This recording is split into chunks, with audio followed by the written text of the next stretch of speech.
Welcome back, dear listener, to another soft-spoken stroll through the shadows of the past. Whether the night is just beginning for you or you're listening as sleep slowly arrives, I'm happy you've chosen to spend this time here with me. Let me know in the comments. Are you listening from somewhere far and quiet, or in the heart of a busy city winding down? And if these calming explorations bring a sense of rest, please consider subscribing.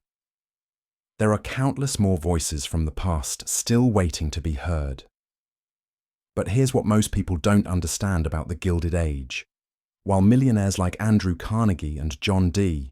Rockefeller were building mansions with more rooms than entire city blocks, just a few miles away, families of 8 were crammed into single rooms smaller than your average closet. This wasn't just poverty. This was systematic human warehousing on a scale America had never seen before. Today, I'm going to take you inside the tenements of New York City during the height of immigration, and I'm going to show you something that will change how you think about the American dream forever. Because what happened in these buildings wasn't just about housing shortages or economic hardship. It was about hope being slowly strangled by greed, dreams being crushed under the weight of survival, and human dignity being traded for profit margins. But before we dive into the darkness, let me tell you why this story matters so much right now. Every single policy debate we have about immigration, about housing, about poverty in America today has its roots in what happened inside these tenement walls. The choices made by landlords, politicians, and ordinary citizens during this period didn't just affect the people living through it.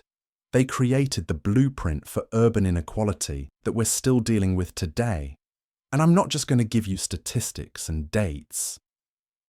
I'm going to tell you the stories of real people, like Maria Benedetto, a 19-year-old Italian girl who arrived at Ellis Island with nothing but a cardboard suitcase and a letter from her brother promising her work in a factory. Or Jacob Kowalski, a Polish carpenter who thought America would give his children the education he never had, only to watch his 10-year-old son disappear into the sweatshops just to keep the family from starving. These weren't just immigrants. These were human beings with dreams, fears, talents, and hopes just like yours.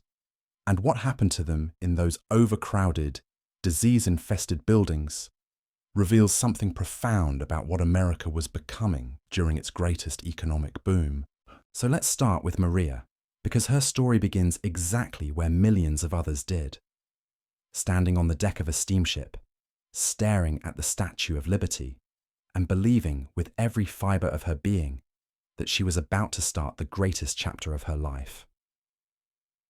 Maria Benedetto stepped off the ferry at Battery Park on a cold March morning in 1891 with exactly 14 cents in her pocket, and an address scrawled on a piece of paper that was already falling apart from being handled so many times.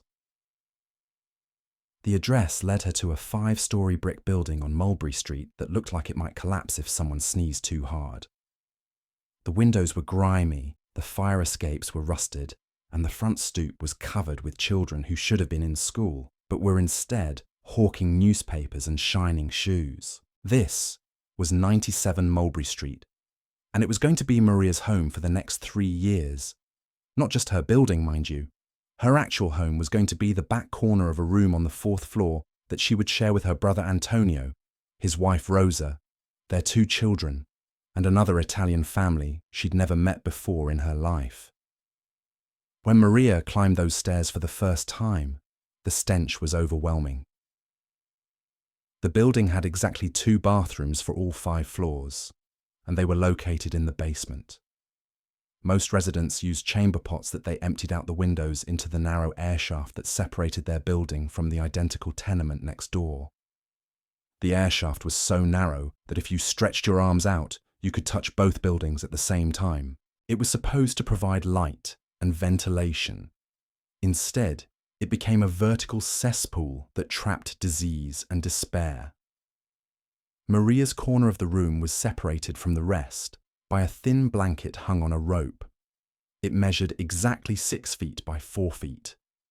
In this space, she kept her few possessions, slept on a mattress made of straw, and tried to maintain some semblance of privacy and dignity. The room had one window that faced the air shaft, which meant it received about 30 minutes of actual sunlight per day. But here's what's truly heartbreaking about Maria's situation. She wasn't unusual. She wasn't even particularly unlucky. This was standard. This was what America offered to the people who came here seeking a better life. The building at 97 Mulberry Street was designed to house 20 families. Instead, it housed 43.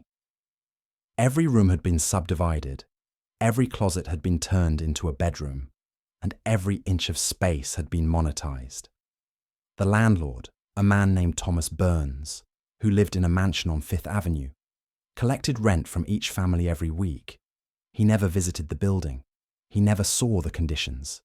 He just sent his rent collector, a man everyone called Big Mike, who carried a club and had very little patience for sob stories about sick children or lost jobs. Maria found work within her first week in America, which made her one of the lucky ones.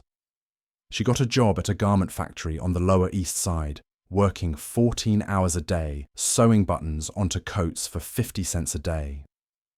The factory was located in another tenement building, and the working conditions were somehow even worse than her living conditions. The factory occupied the top 2 floors of the building, and it employed mostly young women and children.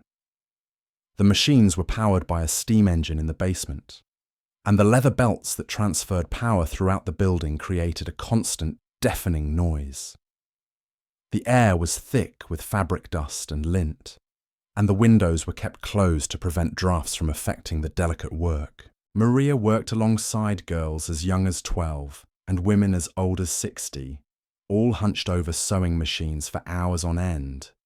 There were no breaks except for 30 minutes at noon, when they were allowed to eat lunch at their machines.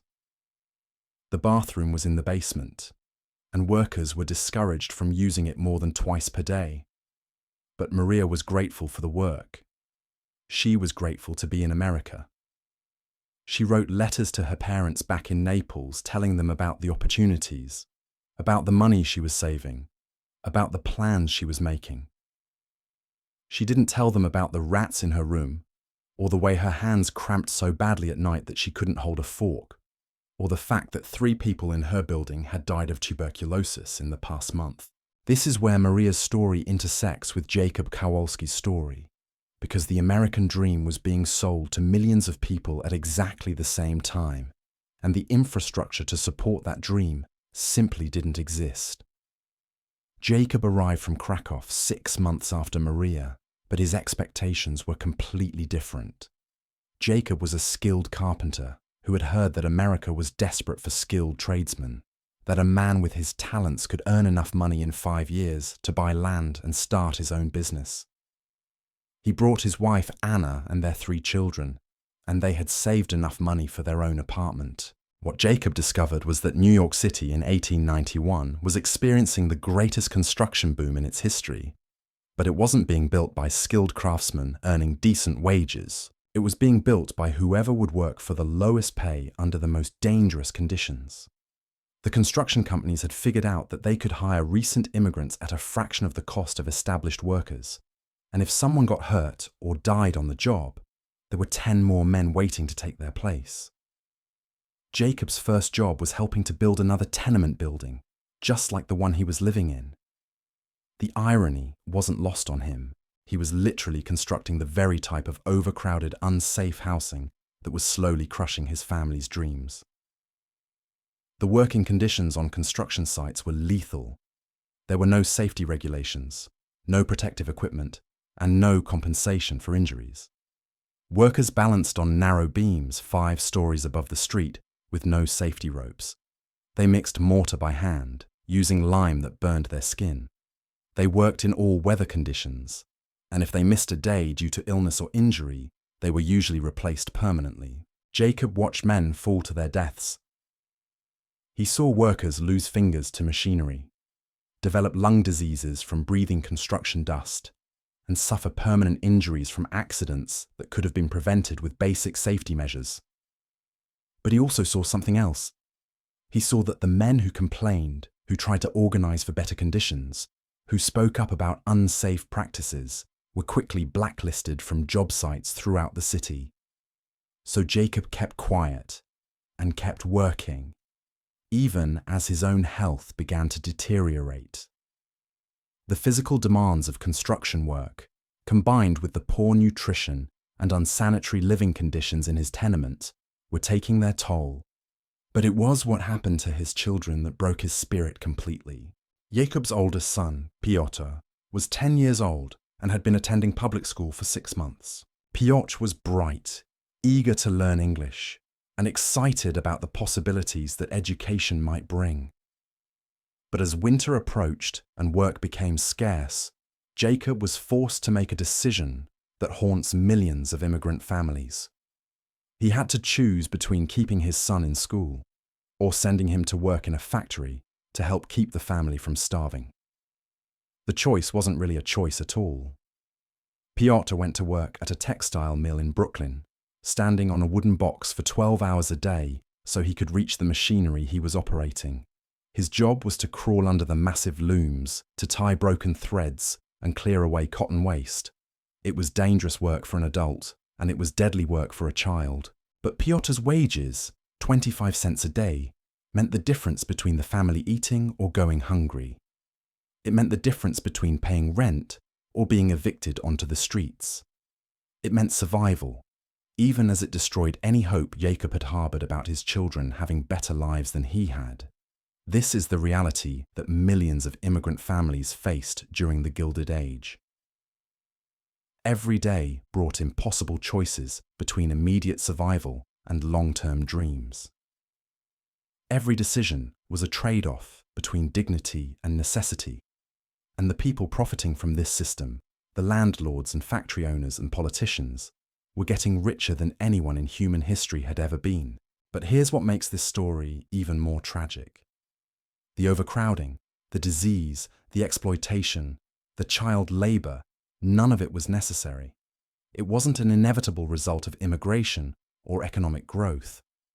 It was the result of deliberate choices made by people who had the power to create something better, but chose profit over humanity. The tenement system wasn't some accident of history or natural consequence of rapid growth. It was engineered by men who understood exactly what they were creating. Take James Ford, who owned 17 tenement buildings on the Lower East Side and made more money in a single month than most of his tenants would see in their entire lifetimes. Ford had studied the housing patterns in London's worst slums and deliberately copied them because he realized that desperation was the most profitable commodity in America. Ford's buildings were architectural nightmares designed to maximize profit per square foot. He hired architects who specialized in cramming the maximum number of people into the minimum amount of space while still technically complying with the city's pathetically weak housing codes. These weren't homes. They were human storage units with a monthly fee attached. The typical Ford tenement was 25 feet wide and 100 feet deep, built on lots that should have housed single families. Instead, they contained what were called railroad apartments, long, narrow units where rooms connected to each other in a straight line, like train cars. To get to the bedroom in the back, you had to walk through the kitchen, the living room, and often through other families' spaces. But the real genius of Ford's system was psychological. He understood that immigrants were so grateful to be in America, so terrified of being sent back to the poverty they'd fled, that they would endure almost anything without complaining. He knew that people like Maria and Jacob would convince themselves that their suffering was temporary, that it was just the price they had to pay for the American dream. And Ford was right. Maria Benedetto worked in that garment factory for 3 years, slowly destroying her hands and her lungs, telling herself that it was all worth it because she was saving money to bring her younger sister to America. She calculated that if she could just survive 5 more years of those conditions, she would have enough saved to open her own small shop, maybe find a husband, start the life she dreamed about during those long weeks crossing the Atlantic. What Maria didn't know was that the system was rigged against her from the beginning. The garment factory where she worked was owned by a man named Samuel Rothschild, who had contracts with department stores throughout the city. Rothschild paid his workers the absolute minimum he could get away with, but he charged the department stores premium prices for the coats and dresses his workers produced. The math was simple and brutal. Maria sewed buttons on 12 coats per day. Each coat sold for $8 in the department stores. Maria was paid 50 cents for her entire day's work. Even accounting for materials and overhead, Rothschild was making roughly $10 profit per day from Maria's labor alone. Multiply that by the 200 women working in his factory, and you begin to understand the scale of wealth extraction that was happening. But Rothschild had convinced himself that he was actually helping these immigrants. He told his wealthy friends at dinner parties that he was providing jobs for people who would otherwise be unemployed, that he was teaching them valuable skills, that he was contributing to their assimilation into American society. He genuinely believed that the 50 cents he paid Maria was generous, because after all, she was just a girl from Italy who couldn't even speak proper English. This self-deception was epidemic among the wealthy class during the Gilded Age. They had created a mythology that justified the suffering they were causing, a story that painted exploitation as opportunity and desperation as character building. They convinced themselves that the immigrants should be grateful, that hardship would make them stronger, that this was simply how capitalism was supposed to work. Meanwhile, back in the tenements, the human cost of this mythology was mounting daily. Maria's building on Mulberry Street became a petri dish for diseases that had been virtually eliminated in wealthier parts of the city. Cholera, typhoid, tuberculosis, and diphtheria spread through the overcrowded rooms like wildfire through dry grass. The building had no ventilation system, no proper sewage disposal, and no clean water supply. Residents drew their water from a single pump in the courtyard that was connected to the same system that carried away their waste. The connection between contaminated water and disease was well understood by 1891, but implementing proper sanitation systems in tenements would have cost money, and that would have reduced profits. So people died instead. They died of diseases that were completely preventable. They died because landlords like Thomas Burns calculated that it was cheaper to replace dead tenants than to install proper plumbing.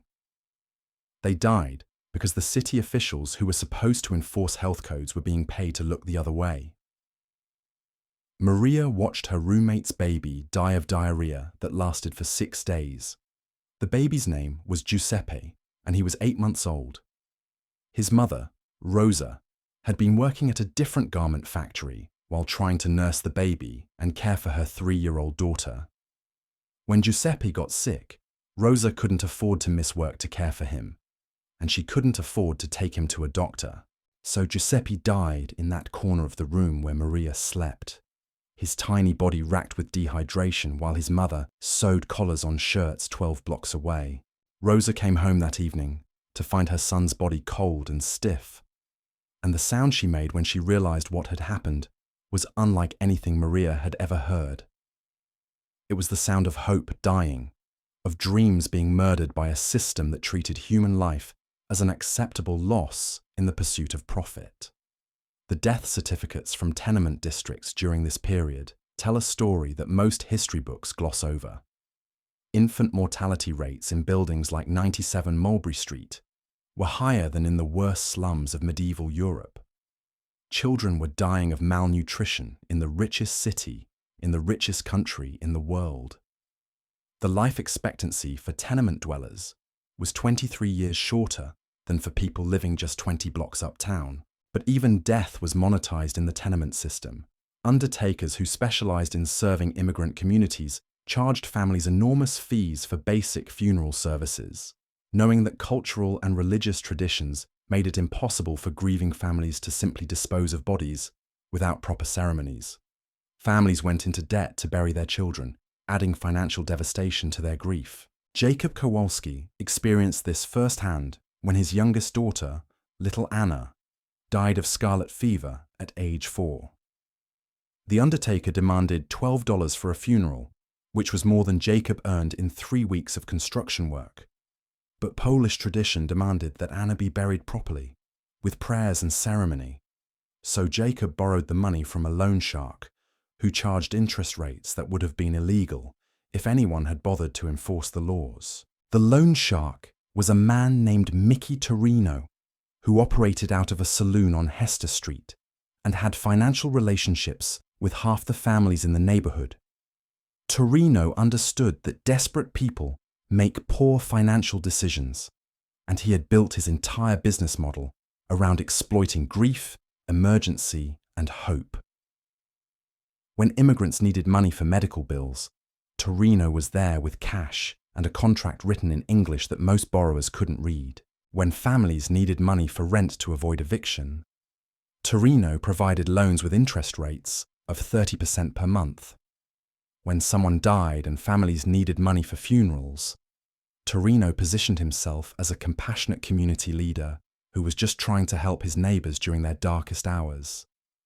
The reality was that Torino was systematically trapping families in cycles of debt that could last for generations. Jacob's loan for his daughter's funeral turned into a financial nightmare that consumed his family's income for the next 2 years.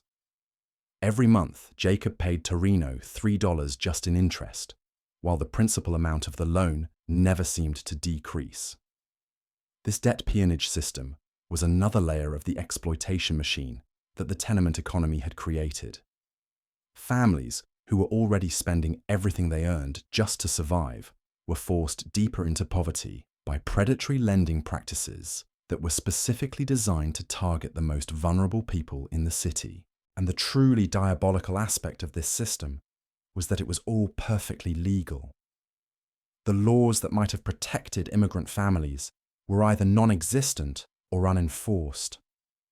The politicians who could have regulated lending practices were receiving campaign contributions from the same men who owned the tenements and the factories.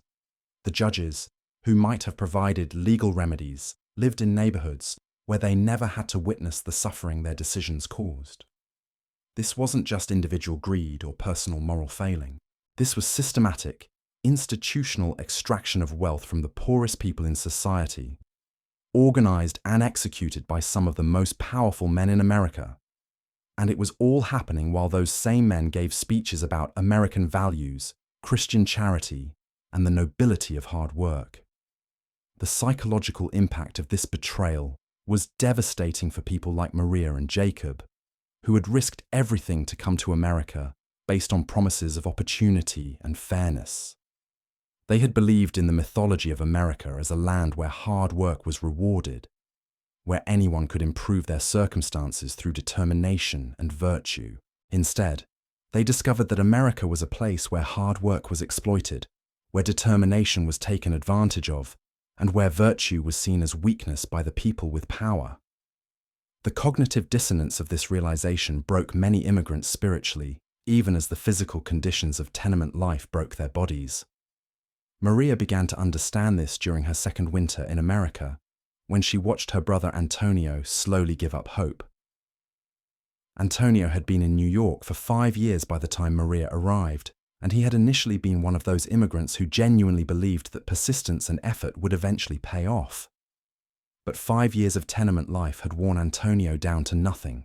He had watched friends die of preventable diseases, seen children disappear into dangerous factories, witnessed families destroyed by debt and desperation.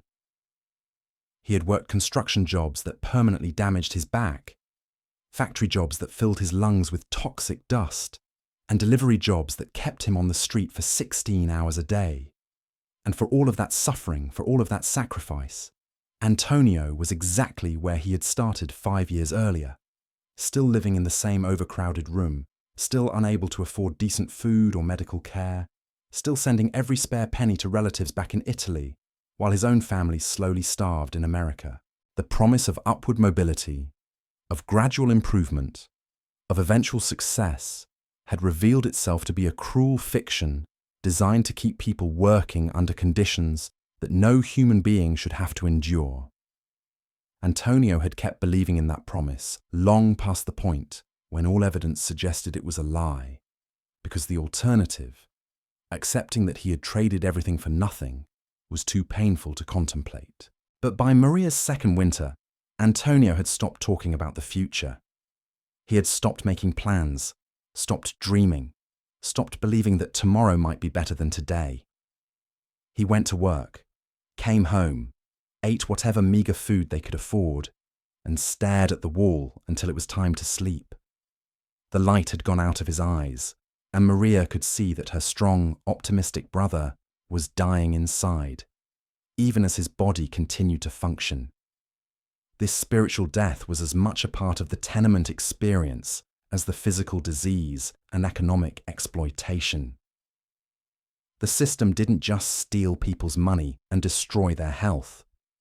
It murdered their hope, crushed their dreams, and convinced them that their suffering was somehow their own fault. This psychological warfare was perhaps the most insidious aspect of the entire system, because it convinced its victims that they were complicit in their own destruction. Maria began to internalize the shame that the system wanted her to feel. She started believing that maybe she wasn't working hard enough, maybe she wasn't grateful enough, maybe she didn't deserve better than what she had. But the truth was far more sinister. The tenement system had been deliberately engineered to create this exact response. Men like Thomas Burns and Samuel Rothschild understood that broken people don't organize, don't demand better conditions, don't threaten the profits that were flowing upward to the wealthy neighborhoods where the real Americans lived. And while Maria was learning to hate herself, while Jacob was watching his dreams die one day at a time, something else was happening in those overcrowded rooms that would reshape American society forever. The children who were growing up in these conditions weren't just surviving. They were adapting in ways that would horrify their parents and fascinate social scientists for decades to come. Take Tommy Sullivan, an Irish boy who lived 2 floors below Maria in the same building on Mulberry Street. Tommy was 12 years old, but he had the streetwise cunning of someone 3 times his age.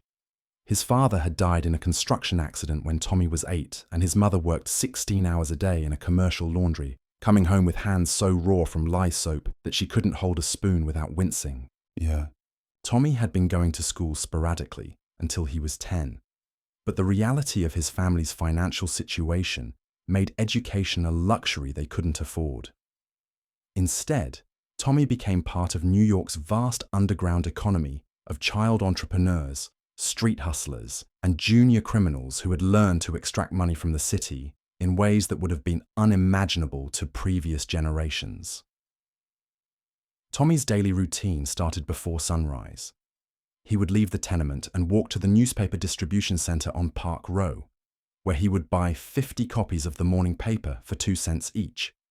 Then he would spend the next 6 hours walking through the business district, selling papers to office workers and merchants for 3 cents each. If he sold all 50 papers, he made 50 cents profit, which was exactly what Maria made working 14 hours in the garment factory. But Tommy was just getting started. After the morning papers were sold, he would transition to his afternoon hustle, which involved running messages between businesses that couldn't afford their own delivery systems. Tommy knew every shortcut, every alley, every building entrance in Lower Manhattan. He could get a message from the financial district to the docks in half the time it would take an adult, and he charged accordingly. By evening, Tommy would shift into his most lucrative activity, which was guiding tourists and well-dressed visitors through the maze of tenement streets. Wealthy New Yorkers had developed a morbid fascination with how the other half lived, and they would pay boys like Tommy to take them on guided tours of the slums. Tommy had perfected a routine that highlighted the most dramatic aspects of tenement life, while carefully avoiding the areas where real danger lurked. He would take these tourists past buildings where families were being evicted, show them the overcrowded markets where spoiled food was sold at premium prices, and explain the complex social hierarchies that determined which families got the slightly better rooms and which families ended up in the basement next to the communal toilets. The tourists found these expeditions thrilling in the same way that people today might find a horror movie entertaining. They could experience the shock and revulsion of witnessing extreme poverty, while knowing that they would be returning to their comfortable homes at the end of the evening. For Tommy, these tours represented his highest earning potential, sometimes bringing in as much as $2 for a single afternoon's work. But what Tommy was really selling wasn't just information about tenement life. He was selling a performance of poverty that confirmed everything his wealthy customers already believed about the moral and intellectual superiority of their own class. Tommy had learned to present himself and his community in ways that made the tourists feel simultaneously horrified and reassured, sympathetic and superior. This performance required Tommy to develop skills that no 12-year-old should have needed. He learned to read people instantly, to understand what they wanted to see and hear, to manipulate their emotions and expectations for profit. He became fluent in the psychology of exploitation, understanding how to turn his own family's suffering into entertainment for people who had never missed a meal in their lives. The tragedy was that Tommy was brilliant. He had a natural intelligence and entrepreneurial spirit that, under different circumstances, might have made him a successful businessman or professional. Instead, the tenement system was channeling that intelligence into survival strategies that would ultimately trap him in the same cycles of poverty and desperation that had destroyed his father. Tommy's story intersected with Maria's in ways that neither of them fully understood at the time. The garment factory where Maria worked was part of a supply chain that ultimately served the same wealthy customers who paid Tommy for slum tours. The coats that Maria sewed buttons on were sold in department stores that catered to the exact same social class that found entertainment in witnessing her living conditions. This wasn't coincidence. It was the logical structure of an economic system that had learned to profit from every aspect of human misery while maintaining the fiction that such misery was either necessary or deserved. The wealthy customers who bought Maria's work and Tommy's tours went home feeling satisfied that they were contributing to the American economy, while also gaining first-hand knowledge of social conditions that they could discuss at dinner parties. Meanwhile, in another part of the same tenement building, a different kind of adaptation was taking place. Katarina Nowak, a 15-year-old Polish girl, had discovered that the traditional moral frameworks that her parents had brought from the old country were completely inadequate for surviving in the new world they had entered. Katarina's parents had raised her to believe that virtue, hard work, and religious faith would be rewarded with security and respectability. They had taught her that a good girl waited for marriage, obeyed her parents, and trusted that God would provide for those who lived righteously. But 2 years in the tenements had taught Katarina that virtue was a luxury that only wealthy people could afford, and that God seemed to have very little interest in the daily struggles of people like her family. Katarina had watched her mother work herself to the point of collapse, while remaining faithful to all the moral teachings that were supposed to guarantee divine protection. She had seen her father sacrifice his health and dignity for wages that barely kept the family from starvation, all while maintaining his belief that honest labor would eventually lead to prosperity. She had witnessed families who followed every religious rule and moral principle still lose their children to disease, still get evicted for unpaid rent, still sink deeper into debt and desperation despite their virtue. At the same time, Katarina observed that the people who seemed to thrive in the tenement environment were those who had abandoned traditional moral constraints entirely. The loan sharks who charged desperate families impossible interest rates lived better than anyone else in the neighborhood. The landlords who packed human beings into unsafe, unsanitary buildings were getting rich from their cruelty. The factory owners who worked children 12 hours a day in dangerous conditions were celebrated as successful businessmen. So Katarina began experimenting with different approaches to survival. She started by lying to potential employers about her age and experience, discovering that deception could open doors that honesty kept locked. She learned to flirt with male supervisors in ways that might earn her slightly better treatment or easier work assignments. She began stealing small items from the department stores where she worked, reasoning that her wages were so inadequate that theft was simply another form of compensation. Each of these moral compromises felt terrible at first, but they also produced results in ways that virtue never had.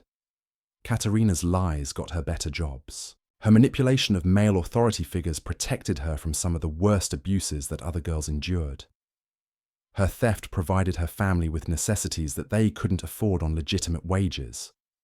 More importantly, these compromises gave Katerina a sense of agency and control that she had never experienced while trying to follow her parents' moral teachings. Instead of being a passive victim of circumstances beyond her control, she became an active participant in shaping her own survival. Instead of waiting for God or society to rescue her, she learned to rescue herself through whatever means necessary. But this transformation came at a psychological cost that Katerina wouldn't fully understand until years later. Each moral compromise made the next one easier. Each successful deception made honesty seem more naive. Each act of manipulation made genuine human connection more difficult. Katerina was learning to survive in the tenement system, but she was also learning to become the kind of person that the tenement system rewarded. This process was happening to thousands of young people throughout the tenement districts, creating a generation that had been forced to develop survival skills that would have shocked their grandparents. Children who should have been learning arithmetic and history were instead mastering the psychology of exploitation. Teenagers who should have been developing their talents and interests were instead learning to weaponize their sexuality, their ethnicity, their family's suffering. The tenement system wasn't just housing people inadequately. It was systematically corrupting the moral and social development of an entire generation, creating patterns of behavior and belief that would ripple through American society for decades to come. The children who survived these conditions would carry the trauma and the coping mechanisms they had developed into their own families, their communities, their political participation, and the wealthy Americans who had created and profited from this system remained completely insulated from its long-term consequences. They lived in neighborhoods where they never encountered the people whose lives they had destroyed. They sent their children to schools where the curriculum never mentioned tenement conditions. They attended churches where the sermons focused on individual virtue rather than systemic injustice. This isolation wasn't accidental. It was carefully maintained through residential patterns, social customs, and information systems that ensured the wealthy could continue believing in their own moral superiority while remaining ignorant of the human cost of their privilege. They convinced themselves that the immigrants in the tenements were poor because they lacked character, diseased because they lacked hygiene, desperate because they lacked initiative. But the truth was becoming increasingly difficult to ignore, even for those who had the most invested in maintaining the fiction. By 1892, the tenement districts were producing social problems that couldn't be contained within their boundaries. Crime rates were soaring as people like Tommy Sullivan and Katerina Nowak developed increasingly sophisticated strategies for extracting resources from the broader economy. Disease outbreaks in the tenements were spreading to wealthier neighborhoods despite all efforts to contain them. Political corruption was becoming so blatant that even friendly newspapers were beginning to investigate and report on the connections between tenement landlords and city officials. Most troubling of all, the children who were growing up in these conditions were beginning to come of age, and they were not turning into the grateful, hard-working Americans that the mythology had promised. Instead, they were becoming something entirely new in American society, a generation that had learned to view the official values and institutions of their country with cynicism and contempt. These young people had watched their parents' faith in American promises get rewarded with exploitation and suffering. They had seen virtue punished and vice rewarded so consistently that they had developed their own alternative moral systems based on survival rather than traditional ethics. They understood the real power structures of American society in ways that made them dangerous to the people who had created those structures. Maria Benedetto was beginning to recognize this transformation in herself by her third year in America. The naive young woman, who had stepped off the boat believing in hard work and delayed gratification, had been replaced by someone harder, more calculating, more willing to do whatever was necessary to protect herself and the people she cared about. When Maria's younger sister finally arrived from Italy in 1894, Maria hardly recognized the person she had become. Her sister looked at her with the same hopeful, trusting eyes that Maria had once possessed, and Maria realized that she could no longer remember what it felt like to believe in the promises that had brought her to America. Instead of warning her sister about what lay ahead, instead of preparing her for the reality of tenement life, Maria found herself participating in the same deception that had trapped her. She told her sister about the opportunities, about the money that could be earned, about the better life that was waiting just around the corner.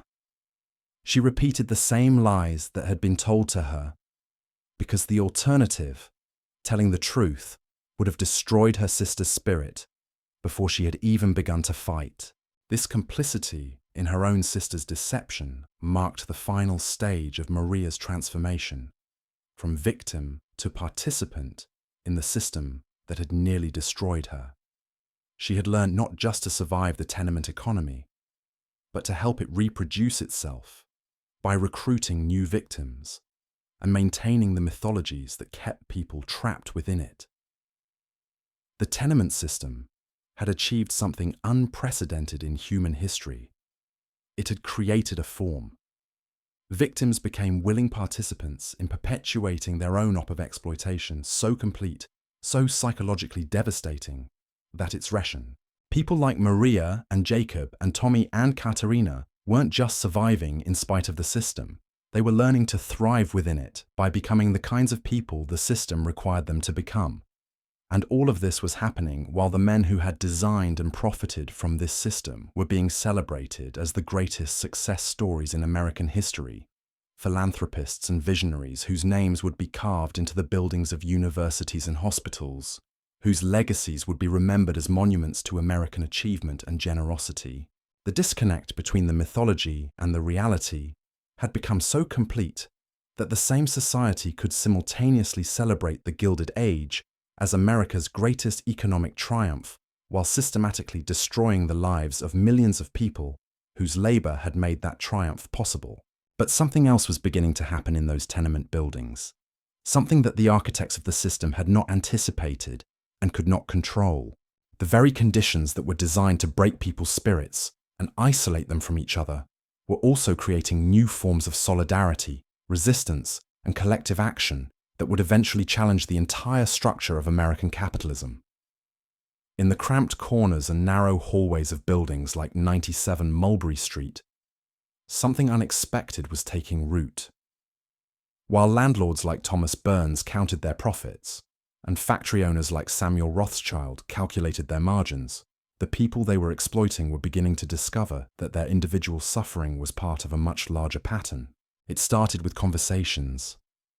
Late at night, when the noise from the street finally died down and the children had fallen asleep despite their hunger, women like Maria would find themselves talking with their neighbors in ways they never had before.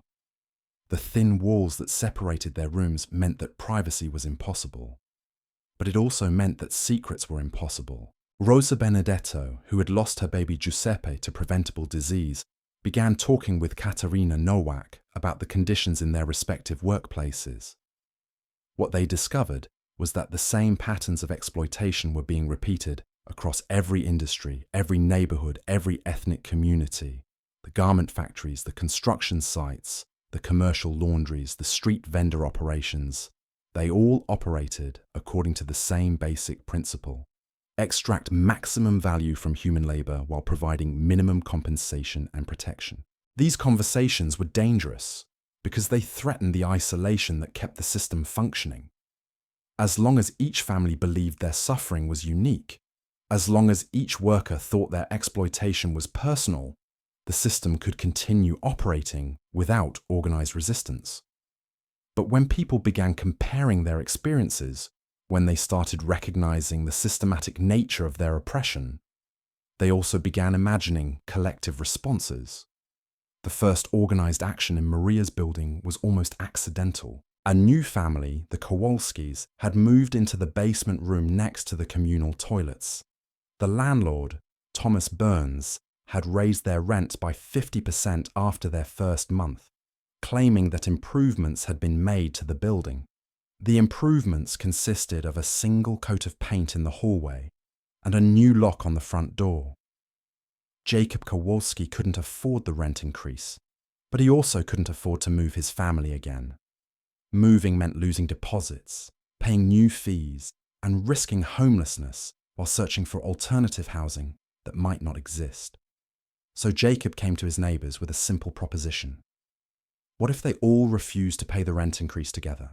The idea was terrifying to people like Maria, who had spent 3 years learning that resistance led to retaliation, that complaints led to eviction, that any form of organised action would be met with swift and brutal consequences. But the idea was also intoxicating, because it offered something that individual compliance had never provided: the possibility of actually changing their circumstances rather than simply enduring them. The rent strike that began in Maria's building in the winter of 1894 started with just 8 families, but it spread through the tenement district like the diseases that regularly swept through their overcrowded rooms. Within 6 weeks, over 200 families across 12 buildings were withholding their rent payments and demanding basic improvements to their living conditions. The landlord's response was immediate and vicious. Eviction notices were served, locks were changed, and families found themselves on the street with their possessions in the snow. But something had shifted in the psychology of the tenement communities. Instead of accepting these evictions as inevitable consequences of challenging authority, neighbours began taking in the evicted families, sharing their already inadequate space and resources to keep the resistance alive. Maria found herself housing the Kowalski family in her corner of the room after they were evicted from the basement. 5 additional people in a space that had barely accommodated her, but the cramped conditions felt different when they were the result of solidarity rather than exploitation. The physical discomfort was the same, but the psychological experience was completely transformed. For the first time since arriving in America, Maria felt like she was part of something larger than her individual struggle for survival. She was participating in a collective effort to change the conditions that had been slowly killing her community. The fear and desperation that had defined her daily experience for 3 years were still present, but they were now accompanied by something she had almost forgotten existed: hope. The rent strike lasted for 4 months, and it ultimately failed in its immediate objectives. The landlords had more resources, more political connections, and more legal options than the tenants. Families were evicted, blacklisted from other buildings, and forced to accept even worse housing conditions than they had been fighting against. By summer, most of the striking families had either moved away or returned to their original apartments under terms that were even more exploitative than before. But the strike had accomplished something that its organisers hadn't anticipated and its opponents couldn't reverse. It had created a network of relationships and a body of knowledge that would persist long after the immediate action had ended. People like Maria and Jacob had learned that organised resistance was possible, that their individual suffering was part of a systematic problem, and that collective action could challenge even the most entrenched forms of power. More importantly, they had discovered that the system they were fighting against was far more fragile than it appeared. The landlord's panicked response to the rent strike revealed that their profits depended entirely on their tenants' compliance and isolation. When that compliance was withdrawn, when that isolation was broken, the entire structure of exploitation became vulnerable in ways that individual acts of defiance never could have achieved. This knowledge began spreading through informal networks that connected tenement buildings across the city. Workers in different industries started comparing notes about their conditions and their employers. Women who had never spoken to each other began sharing information about which factories were the most dangerous, which landlords were the most ruthless, which loan sharks charged the highest interest rates. Katerina Nowak became one of the key figures in this emerging network, using the street smarts and social skills she had developed for individual survival to help coordinate collective action. The same ability to read people and manipulate situations that had helped her navigate the predatory environment of the tenements now became tools for organizing resistance against that environment. Katerina began hosting informal meetings in the basement of her building, where women from different ethnic communities would gather to share information and plan coordinated responses to common problems. These meetings were conducted in a mixture of languages, with participants translating for each other and developing a shared vocabulary of resistance that transcended the ethnic divisions that landlords and employers had used to keep workers isolated from each other. The basement meetings became a kind of alternative education system, where women who had been denied formal schooling taught each other practical skills for surviving and fighting back against exploitation. They shared techniques for avoiding the most dangerous machinery in the factories, strategies for dealing with abusive supervisors, methods for organizing informal childcare cooperatives that allowed more women to work outside their homes. But they also shared something more fundamental, a different understanding of what America was and what it could become. The mythology that had brought them to the country promised individual success through individual effort. The reality they had discovered was that individual effort under these conditions led only to individual destruction. But collective effort, they were learning, could challenge the conditions themselves. Tommy Sullivan, the 12-year-old entrepreneur who had been running guided tours of the slums for wealthy tourists, became involved in this network through his mother's participation in the basement meetings. Tommy's street knowledge and his familiarity with the broader geography of Lower Manhattan made him valuable as a messenger and coordinator between different tenement communities. But Tommy's involvement in the organizing network also forced him to confront the moral compromises he had been making in his individual survival strategies. The wealthy tourists who paid him for slum tours were the same people who owned the tenements and factories that were destroying his community.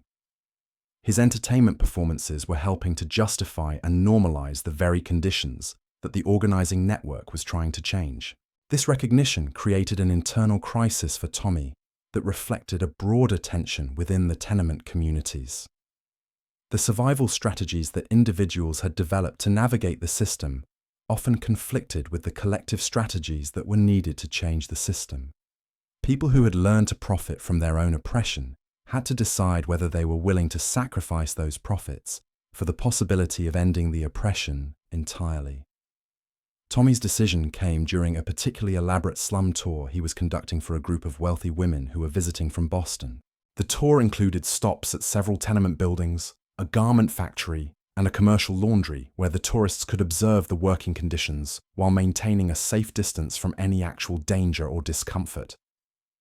As Tommy was explaining the cramped living conditions in one of the buildings, pointing out the inadequate ventilation and the overcrowded rooms, one of the tourists made a comment that stopped him cold. She remarked to her companions that the immigrants seemed to prefer living in these conditions, that they probably wouldn't know what to do with better housing, even if it were provided to them. The comment was delivered in a tone of casual, anthropological observation, as if Tommy and his community were exotic specimens whose behavior could be analyzed and explained without any consideration of their humanity or agency. The tourist wasn't being deliberately cruel.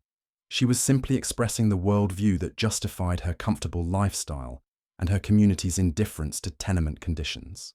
But for Tommy, hearing his family's suffering described as a cultural preference rather than a consequence of systematic exploitation was a moment of clarity that changed everything. He realized that his slum tours weren't just entertaining these wealthy visitors. They were providing them with intellectual frameworks that allowed them to maintain their privilege without experiencing guilt or moral conflict. Tommy finished the tour that day, collected his payment, and then walked directly to Katerina's basement meeting that evening. He told the assembled women about the conversation he had overheard, about the way their suffering was being interpreted and justified by the people who profited from it. about his own role in maintaining those interpretations. The women listened to Tommy's account with a mixture of anger and recognition. They had all experienced similar moments when they realized how their oppression was being rationalized by the people who benefited from it. But Tommy's insider knowledge of how wealthy New Yorkers actually thought and talked about tenement communities provided them with strategic information they had never had access to before. More importantly, Tommy's decision to abandon his lucrative tour business in favor of supporting the organizing network represented a new kind of choice that was becoming available to people in the tenement communities. Instead of individual advancement through participation in their own exploitation, they could choose collective resistance through solidarity with others who shared their conditions. This choice was being made by increasing numbers of people across the tenement districts, and it was beginning to create a social movement that would eventually challenge not just the specific abuses of the housing and labor systems, but the entire structure of American capitalism that made those abuses profitable and sustainable. Maria Benedetto found herself at the center of this movement almost by accident. Her corner room in the building on Mulberry Street had become an informal meeting place for women from the garment factories, and her ability to speak both Italian and broken English made her a natural translator and communicator between different ethnic communities. But Maria's role in the movement also forced her to confront the ways that her own survival strategies had been shaped by the system she was now fighting against. Her decision to deceive her younger sister about the reality of American conditions, her willingness to participate in the mythology that kept new immigrants trapped in exploitative situations, her complicity in maintaining the very illusions that had nearly destroyed her own life. The organizing network didn't demand that Maria reject or apologize for the choices she had made to survive, but it did require her to understand how those individual choices connected to the broader patterns of oppression and resistance that were shaping their community's future. It asked her to consider whether the strategies that had enabled her personal survival were compatible with the collective liberation they were all working toward. This question was being asked of everyone in the movement, and it was creating a new kind of moral framework that was neither the traditional ethics that people had brought from their home countries, nor the predatory individualism that the American system had tried to impose on them. Instead, it was an ethics of collective responsibility and mutual aid that recognized both the necessity of individual survival and the possibility of systemic change. The garment factory, where Maria worked, became a testing ground for these new ethical frameworks when the women workers began organizing for shorter hours and safer working conditions. The factory owner, Samuel Rothschild, responded to their organizing efforts by threatening to close the factory entirely and move his operations to a different city where labor was less organized and more desperate. This threat was designed to divide the workers against each other, to force them to choose between their immediate economic survival and their longer-term goals of improving their working conditions. It was the same divide and conquer strategy that had kept tenement communities isolated and powerless for decades. But the organizing network had prepared the garment workers for exactly this kind of threat. Instead of competing with each other for the remaining jobs, they organized collectively to call Rothschild's bluff. They pointed out that moving his entire operation would be expensive and time-consuming, that finding equally skilled workers in other cities would be difficult, and that the same organizing networks that existed in New York were beginning to develop in other industrial cities as well. More importantly, they demonstrated that they had alternatives to dependence on Rothschild's factory. The network had been developing cooperative economic relationships that could provide income and support for workers, even if individual employers decided to retaliate against organizing efforts. Women had been pooling their resources to start their own small businesses, sharing childcare responsibilities to allow more women to work, and creating informal insurance systems that could support families during strikes or lockouts. These cooperative economic structures represented something entirely new in American society. an alternative to both the traditional family-based economies that immigrants had brought from their home countries and the predatory individual capitalism that had dominated American industrial development. They were collective responses to collective problems, democratic institutions created by and for people who had been excluded from existing democratic institutions. The success of the garment workers' organizing effort sent shockwaves through the entire tenement district. Other groups of workers began organizing similar actions in their own industries, using the same combination of direct confrontation with employers and cooperative economic development within their own communities. Construction workers like Jacob Kowalski began refusing to work on projects that didn't meet basic safety standards, pooling their resources to support families of workers who were blacklisted for demanding safer conditions. Street vendors organized to resist police harassment and to negotiate collectively with suppliers for better prices on their merchandise. Even children like Tommy Sullivan began organizing newsboy strikes that demanded better terms from the newspaper publishers who had been exploiting their labor. Each of these individual struggles was small in comparison to the vast economic forces that dominated American society during the Gilded Age. But collectively, they represented something that the architects of the tenement system had never imagined possible: the emergence of organized resistance from the very people whose desperation and isolation had been the foundation of their profits. The response from the wealthy and powerful was swift and brutal. Police raids on tenement buildings became routine, with organizers arrested on fabricated charges and held without bail. Factory owners began hiring private security forces to intimidate workers who showed signs of organizing.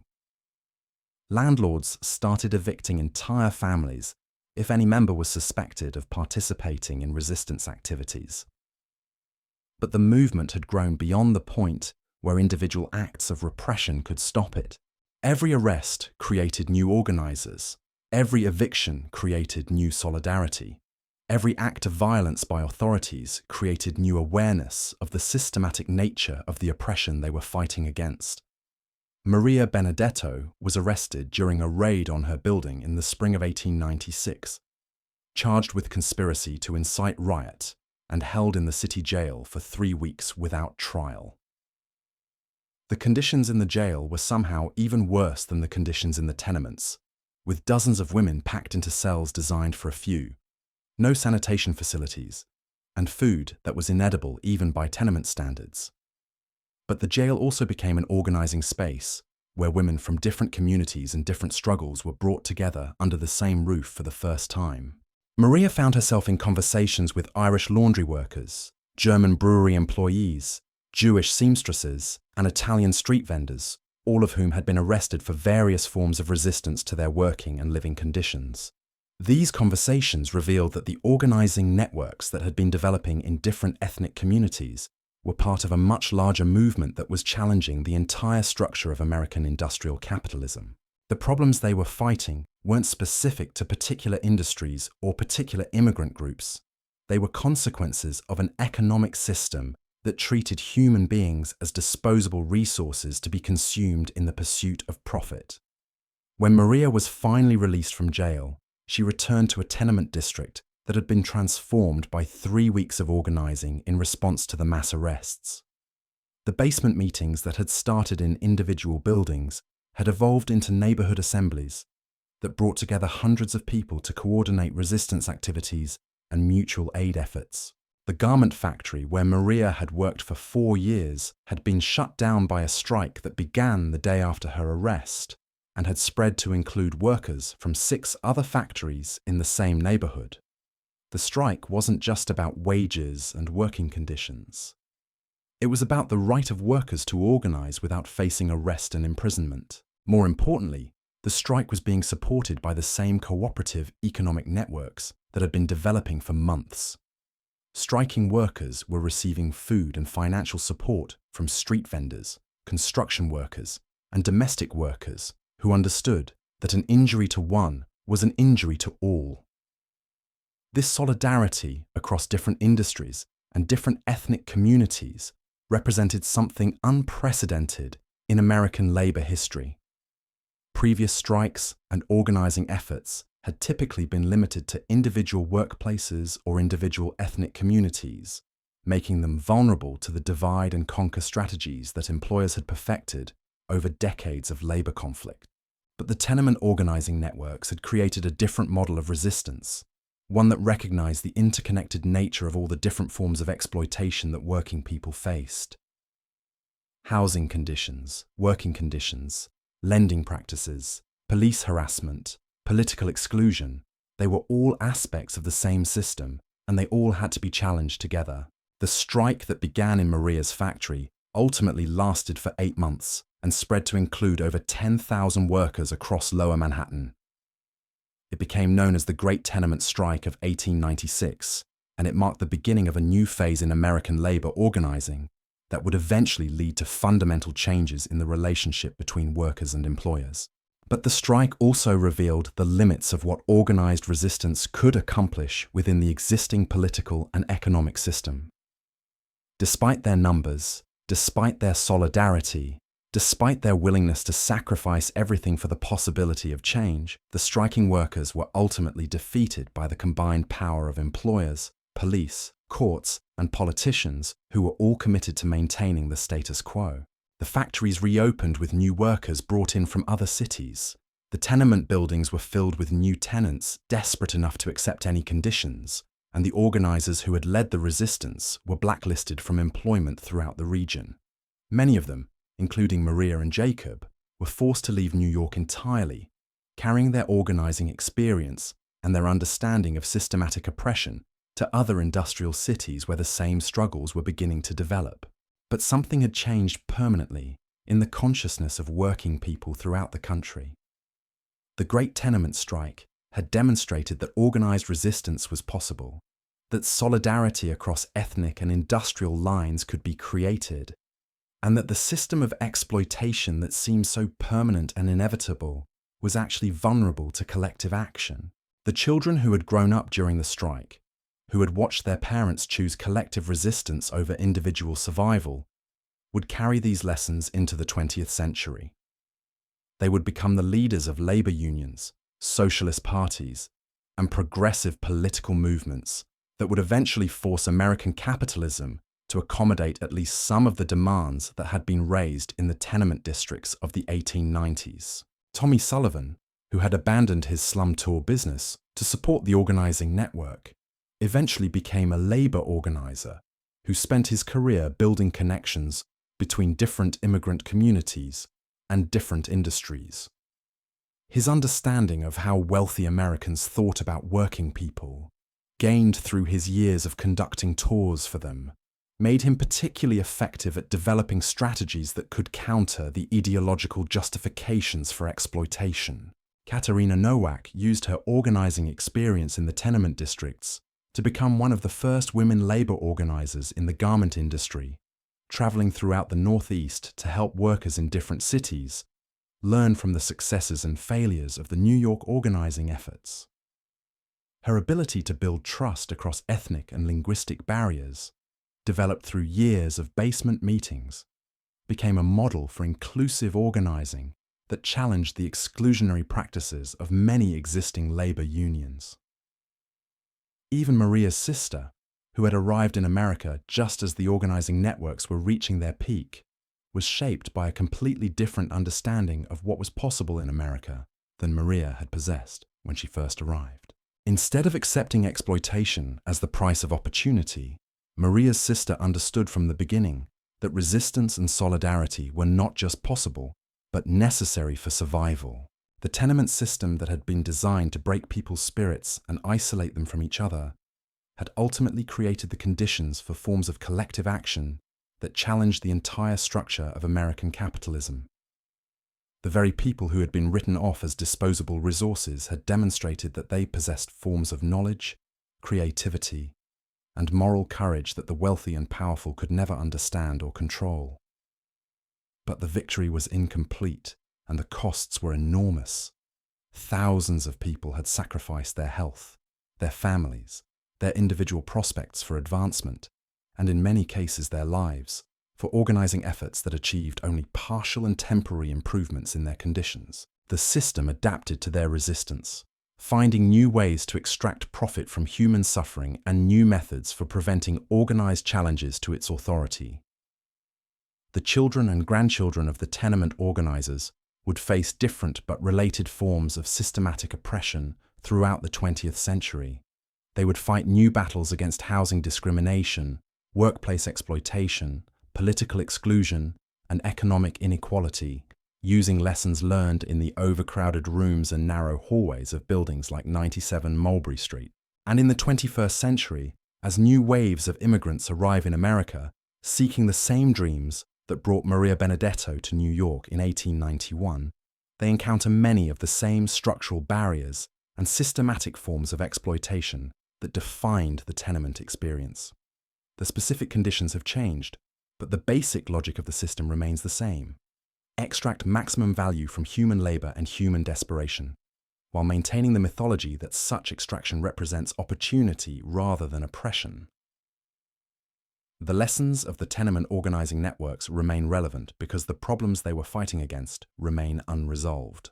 The choice between individual survival and collective resistance, between accommodation to exploitation and organized challenge to systematic oppression, between accepting the mythology of individual opportunity and understanding the reality of structural inequality, these choices continue to confront working people throughout America and throughout the world. The tenement tears that fell in the overcrowded rooms of the Gilded Age were not just expressions of individual suffering. They were also expressions of collective grief for dreams deferred, opportunities denied, and human potential wasted by systems that treated people as disposable resources rather than as human beings deserving of dignity and respect. But those same tenements also produced forms of solidarity, resistance, and collective action that demonstrated the possibility of different relationships between people and different ways of organizing economic and social life. The basement meetings, the rent strikes, the factory organizing, the cooperative economic networks, they all pointed toward alternatives to the predatory individualism that dominated American society during its greatest economic boom. The immigrants who lived and died in those tenement buildings left behind more than just stories of suffering and exploitation.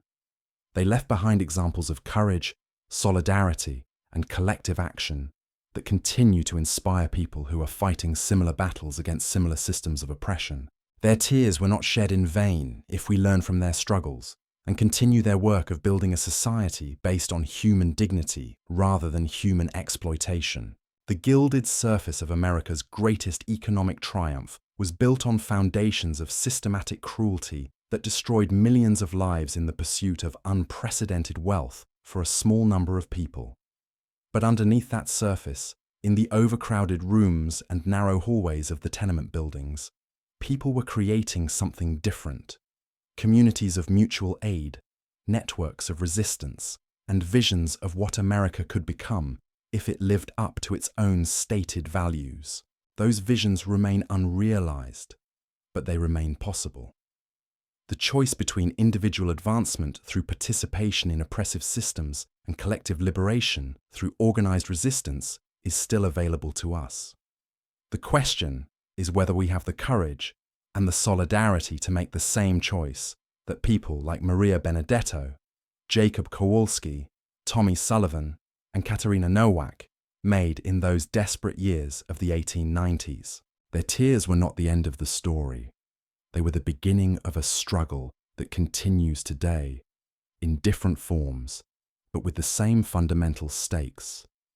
Whether human beings will be treated as disposable resources to be exploited for profit, or as human beings deserving of dignity, security, and the genuine opportunity to develop their full potential in communities based on mutual aid rather than mutual exploitation. The story I'm about to tell you will make you understand why Maria Benedetto never spoke about her fourth year in America, not even to her own children, decades later.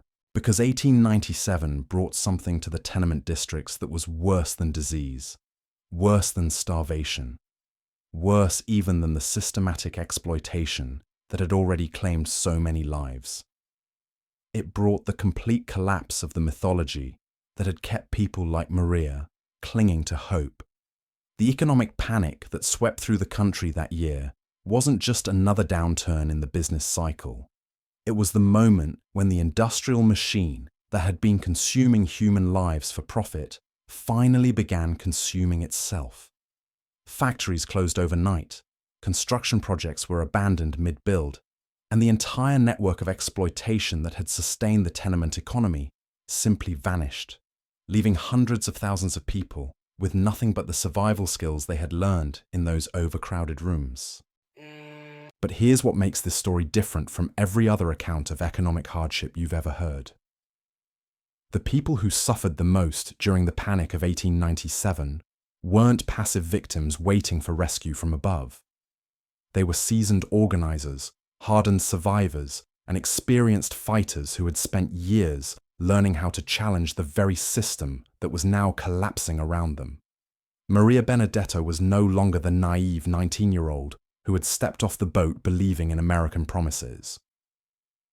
She was 25 years old, scarred by 4 years of tenement life, and she possessed knowledge about how power actually worked in America that most college-educated citizens never acquired. When the garment factory where she worked closed its doors for the final time, Maria didn't go home to cry. She went home to organize. The basement meetings that had started as informal conversations between neighbors had evolved into something resembling a parallel government for the tenement districts. When the official economy collapsed, when landlords stopped collecting rent because tenants had no money to pay, when police stopped patrolling because the city couldn't afford their salaries, the organizing networks that people like Maria and Katerina had built became the only functioning institutions in their communities. These networks faced challenges that would have destroyed less experienced groups.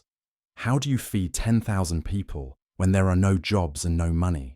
How do you maintain order in overcrowded buildings when the official authorities have abandoned their responsibilities? How do you keep communities together when individual families are being torn apart by starvation and desperation? The answers they developed weren't found in any textbook or government manual.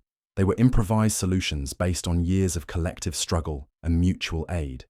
Buildings were managed cooperatively, with residents taking turns maintaining heating systems and organizing waste disposal.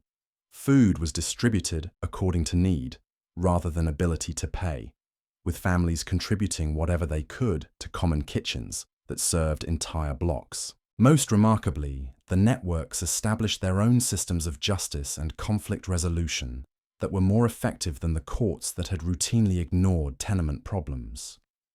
When disputes arose between families, when domestic violence threatened women and children, when theft or fraud disrupted community resources, neighborhood assemblies would convene to hear evidence and determine appropriate responses.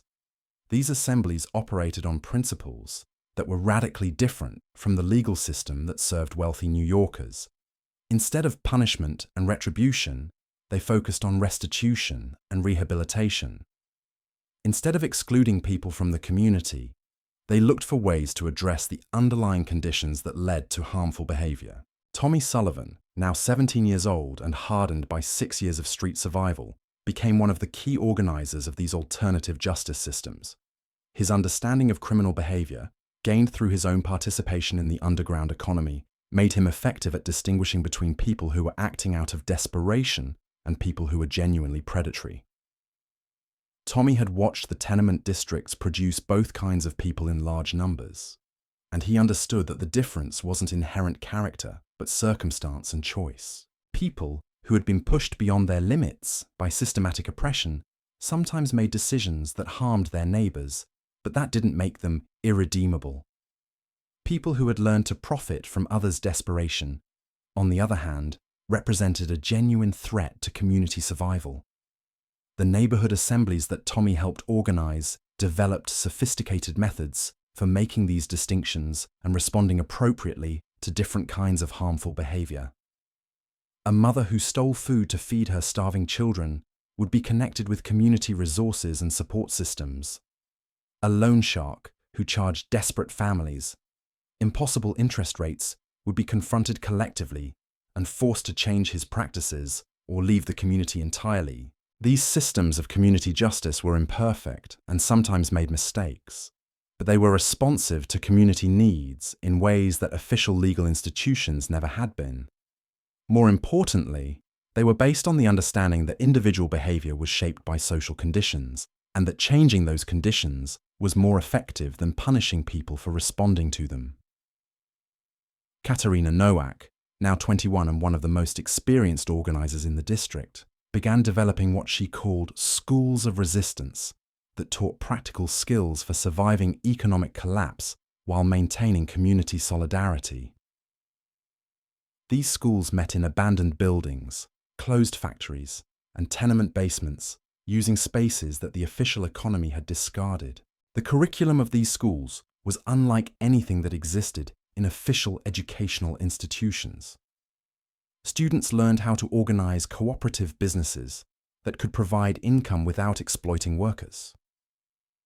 They studied the psychology of oppression and resistance, understanding how systems of domination worked and how they could be challenged. They practiced collective decision-making processes that allowed large groups of people to reach consensus without relying on traditional authority structures. But the schools also taught practical skills that were immediately relevant to survival during economic collapse. Students learned how to preserve food without refrigeration, how to treat common diseases without access to doctors, how to maintain heating and plumbing systems when landlords abandoned their buildings, how to mediate conflicts without relying on police or courts. Most importantly, the schools taught people how to maintain hope and solidarity during periods of extreme hardship.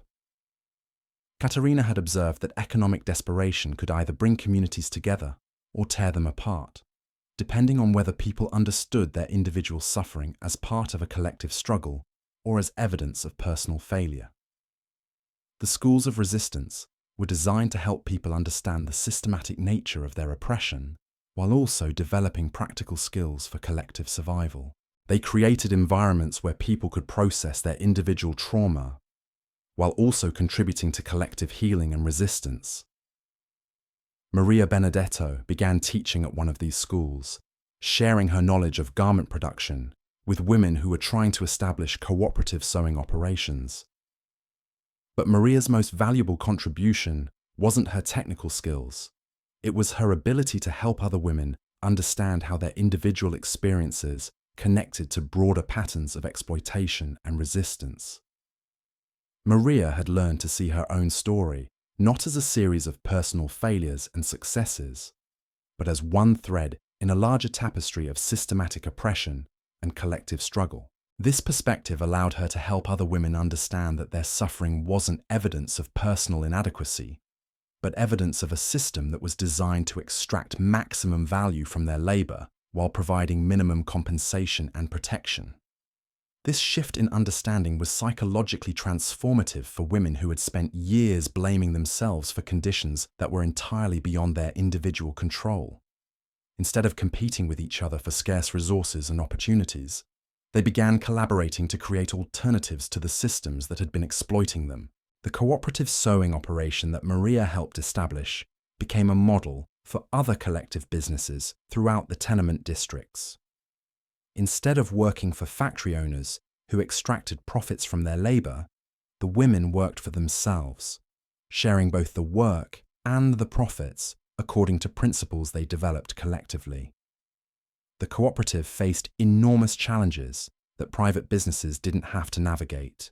They had to develop systems for making decisions democratically, which was slower and more complicated than having a single owner make all the choices. They had to find ways to balance individual needs with collective responsibilities, which required ongoing negotiation and compromise. They had to compete in markets that were designed to favor businesses that could exploit workers and cut costs in ways that the cooperative refused to do. But the cooperative also had advantages that private businesses couldn't match. The women who worked there were motivated by more than just individual survival. They were motivated by the success of an enterprise that belonged to all of them. They were willing to work longer hours and accept lower immediate compensation because they understood that they were building something that would benefit their entire community over time. Most importantly, the cooperative created working conditions that supported human dignity rather than destroying it. The women established reasonable hours that allowed time for rest and family responsibilities.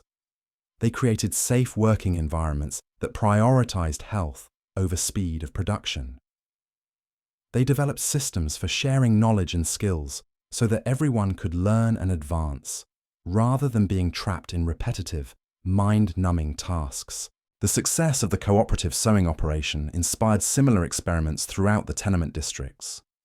Construction workers like Jacob Kowalski began organizing cooperative building projects that employed community members to improve their own living conditions, rather than enriching distant landlords. Street vendors established cooperative purchasing networks that allowed them to buy merchandise at lower costs and share the benefits of bulk buying. Children and teenagers developed their own cooperative enterprises that provided income while also serving community needs. They established cooperative childcare services that allowed more adults to participate in productive work. They organized cooperative food distribution systems that ensured no one in their communities went hungry, even when there was no money to buy food through official channels. These cooperative enterprises weren't just economic experiments. They were political statements about what kind of society was possible when people organized their relationships around mutual aid rather than mutual exploitation. They demonstrated that alternatives to predatory capitalism weren't just theoretical possibilities, but practical realities that could be created by ordinary people working together. The networks of cooperative enterprises that developed during the economic collapse of 1897 created a parallel economy that operated according to completely different principles than the official market system. Instead of competition, they emphasized cooperation. Instead of individual accumulation, they emphasized collective benefit. Instead of treating labor as a commodity to be purchased at the lowest possible price, they treated work as a contribution to community well-being that deserved fair compensation and respectful conditions. This parallel economy wasn't large enough to replace the official system, but it was large enough to demonstrate that different economic relationships were possible. More importantly, it provided material support for thousands of families during a period when the official economy had completely abandoned them. But the most significant achievement of the parallel economy wasn't economic. It was cultural. It created spaces where people could experience relationships based on solidarity rather than exploitation, where they could participate in decision-making processes that affected their daily lives, where they could contribute their skills and knowledge to collective projects that served community needs. These experiences were transformative for people who had spent years being treated as disposable resources by employers, landlords, and institutions that were supposed to serve them. Instead of being passive recipients of decisions made by others, they became active participants in shaping their own communities and their own futures. Jacob Kowalski discovered talents and abilities he never knew he possessed when he began participating in cooperative building projects. After years of working for construction bosses who treated him as nothing more than a strong back and a pair of hands, Jacob found himself contributing ideas about design and planning, teaching skills to younger workers, and helping to make decisions about how projects should be organized and executed. The cooperative projects allowed Jacob to use his full intelligence and creativity in ways that wage labor never had. Instead of following orders and performing repetitive tasks, he was solving problems, developing new techniques, and collaborating with others to create buildings that served community needs rather than maximizing profits for distant owners. But perhaps most importantly, the cooperative projects gave Jacob a sense of purpose and dignity that had been systematically stripped away by years of exploitative employment. He was no longer just trying to earn enough money to survive another day. He was contributing to the creation of better living conditions for his entire community. This restoration of purpose and dignity was happening to thousands of people throughout the tenement districts as they participated in cooperative enterprises and community organizing projects. People who had been convinced that they were worthless, that they had nothing valuable to contribute to society, discovered that they possessed knowledge, skills, and wisdom that were essential for community survival and development. The schools of resistance that Katerina had established began documenting these discoveries, collecting stories and testimonies from people whose talents had been revealed through cooperative work and community organizing. These stories became powerful tools for convincing other community members that they too possessed valuable capabilities that had been suppressed by systems of exploitation. Katerina understood that one of the most insidious aspects of systematic oppression was the way it convinced people that their suffering was evidence of personal inadequacy rather than systematic injustice. People who had been ground down by years of exploitation often internalized the messages they had received about their own worthlessness, making them less likely to participate in collective efforts to change their conditions. The schools of resistance were designed to counter this internalized oppression by creating environments where people could rediscover their own capabilities and understand their individual experiences as part of broader patterns of systematic abuse. They provided spaces where people could process their trauma while also developing skills for resistance and community building. But the schools also served another crucial function. They preserved and transmitted the knowledge that communities had developed through years of struggle and experimentation. The techniques for cooperative organization, the methods for collective decision-making, the strategies for resistance and survival. All of this knowledge was at risk of being lost if it wasn't systematically recorded and shared. Katerina began working with other organizers to create what they called libraries of resistance that collected and preserved the wisdom that their communities had developed. These libraries contained practical manuals for organizing cooperatives, historical accounts of successful resistance campaigns, theoretical analyses of how oppression worked and how it could be challenged, and personal testimonies from people who had participated in collective struggles. The libraries of resistance weren't just repositories of information. They were active centers for political education and community organizing. People would come to the libraries to research solutions to problems their communities were facing, to learn from the experiences of other groups who had faced similar challenges, and to contribute their own knowledge and experience to the collective store of wisdom. Maria Benedetto became one of the key contributors to these libraries, documenting her own journey from naive immigrant to experienced organizer and analyzing the lessons she had learned through years of individual struggle and collective action.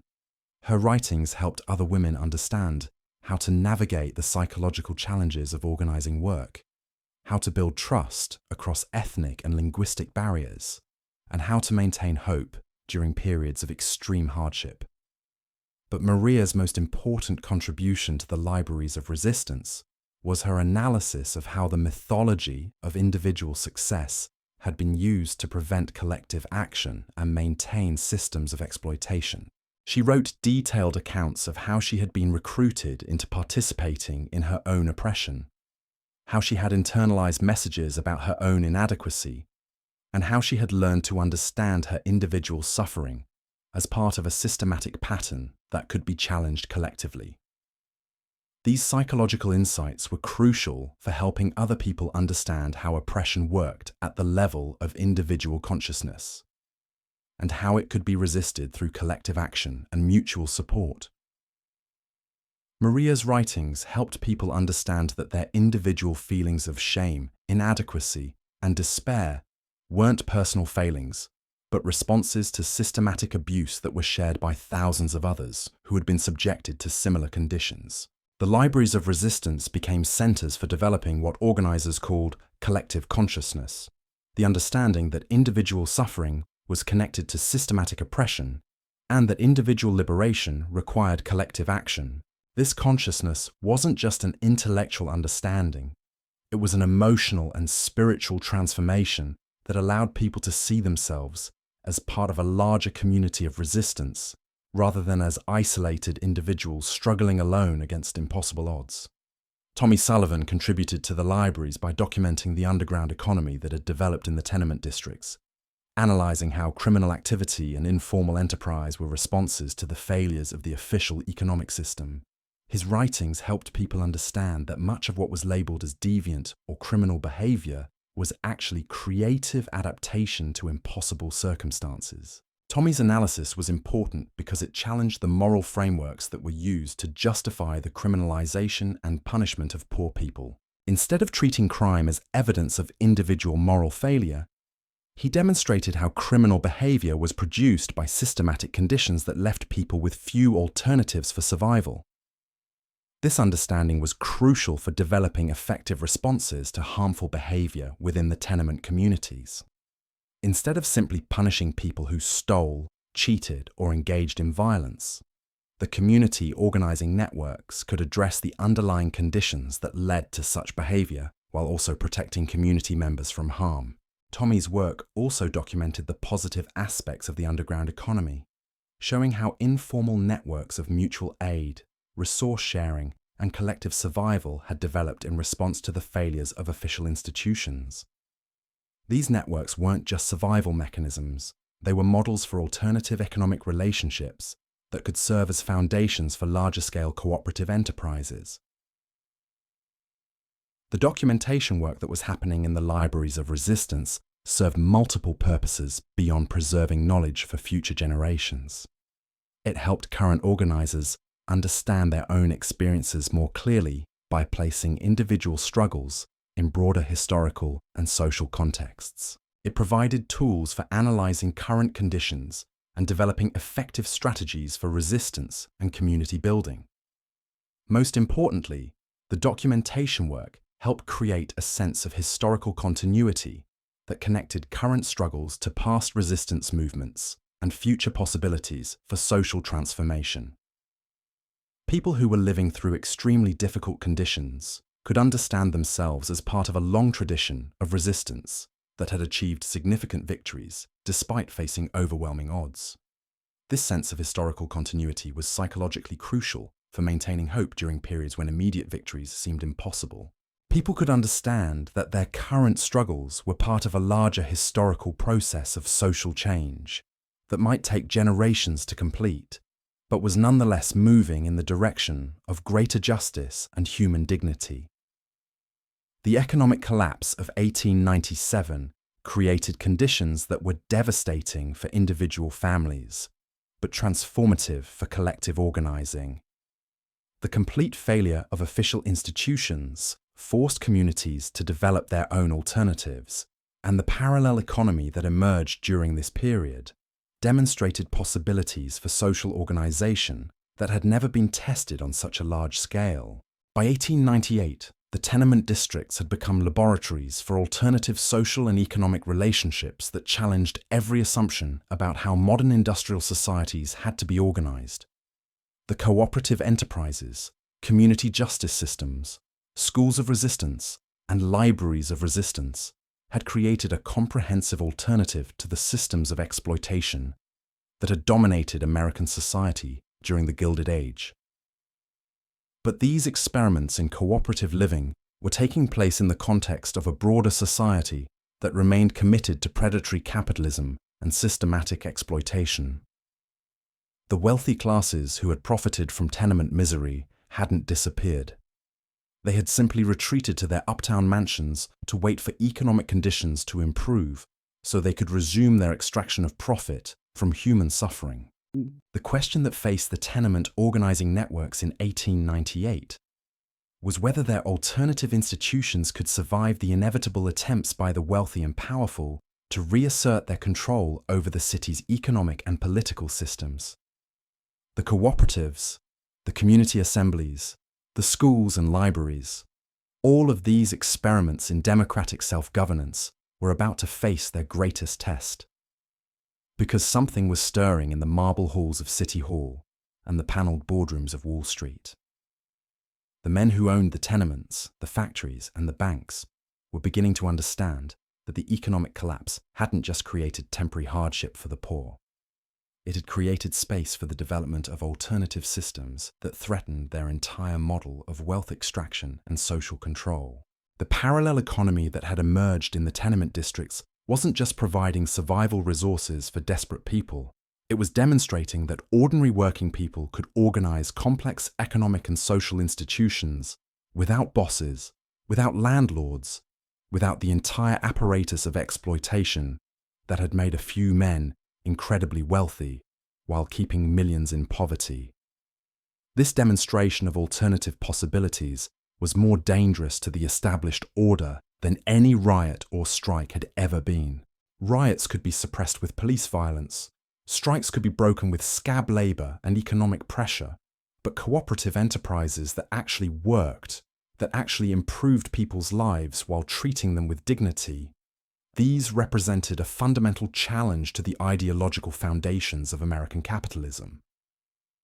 The wealthy classes understood that if working people could see that alternatives to exploitation were possible, if they could experience relationships based on cooperation rather than domination, if they could participate in economic enterprises that served community needs rather than private profit, then the entire system of systematic oppression that had made the Gilded Age possible would be threatened. So in 1898, as economic conditions began to stabilize and official institutions began to reassert their authority, the tenement organizing networks found themselves facing a coordinated campaign of repression that was more sophisticated and more vicious than anything they had experienced during the strikes and protests of previous years. The campaign began with new laws that made cooperative enterprises illegal unless they were licensed and regulated by city agencies that were controlled by the same men who owned the tenements and factories. These laws were presented as consumer protection measures designed to ensure that cooperative businesses met appropriate standards for safety and quality, but the licensing requirements were designed to be impossible for genuine cooperative enterprises to meet. They required capital investments that cooperatives couldn't afford, management structures that violated cooperative principles, and operating procedures that would have eliminated the democratic decision-making processes that were central to cooperative organization. The cooperative sewing operation that Maria had helped establish was one of the first targets of this legal assault. City inspectors arrived with demands for extensive documentation of business practices, safety modifications that would have cost more than the cooperative's entire annual income, and licensing fees that were clearly designed to force the enterprise to close. Maria and her co-workers faced a choice that was becoming familiar to organizers throughout the tenement districts. They could comply with the new regulations, which would have transformed their cooperative into a traditional exploitative business, or they could continue operating illegally and face arrest and imprisonment. The choice was made more difficult by the fact that the women working in the cooperative had families who depended on the income from their work. Closing the cooperative wouldn't just mean the end of a political experiment. It would mean a return to the desperate search for exploitative employment that had characterized their lives before cooperative alternatives became available. But the women also understood that compliance with the new regulations would mean the end of everything they had built together. The democratic decision-making processes, the fair distribution of profits, the respectful working conditions, the sense of dignity and purpose that came from working for themselves rather than for exploitative employers. All of this would be lost if they accepted the legal framework that was being imposed on them. The decision they made was characteristic of the moral courage that had been developed through years of collective struggle. They chose to continue operating illegally, accepting the risk of arrest and punishment in order to preserve the cooperative principles that had transformed their working lives. This decision was being made by cooperative enterprises throughout the tenement districts, and it created a situation where thousands of people were deliberately choosing to violate laws that they understood to be unjust. The civil disobedience that resulted wasn't the spontaneous uprising of desperate people. It was the calculated resistance of experienced organizers who understood exactly what they were risking and why it was necessary. The mass arrests that followed were intended to break the spirit of the organizing networks by demonstrating that the state would use violence to maintain systems of exploitation. Hundreds of people were imprisoned under conditions that were designed to be punitive rather than rehabilitative, separated from their families and communities for months or years. But the arrests also had an unintended consequence. They brought together organizers from different communities and different struggles under the same roof, creating opportunities for sharing knowledge and developing coordinated strategies that might not have developed otherwise. The city jail became another organizing space, where people like Maria, Katerina, Tommy, and Jacob found themselves in daily contact with organizers from other industries, other neighborhoods, and other ethnic communities. The conversations that took place in the overcrowded cells were as important as the basement meetings and neighborhood assemblies that had been taking place in the tenement districts. These conversations revealed that the repression being directed against the tenement organizing networks was part of a much broader campaign to reassert elite control over American society after the economic disruptions of 1897. Similar attacks on cooperative enterprises and community organizing were taking place in industrial cities throughout the country, suggesting that a coordinated strategy was being implemented by wealthy interests who understood the threat that democratic alternatives posed to their power. But the conversations also revealed that resistance to this repression was developing in all of these cities, and that the knowledge and experience that had been developed in the tenement districts could be valuable for organizers who were facing similar challenges in other contexts. When Maria was finally released from jail after serving 6 months for operating an unlicensed cooperative enterprise, she returned to a tenement district that had been transformed once again.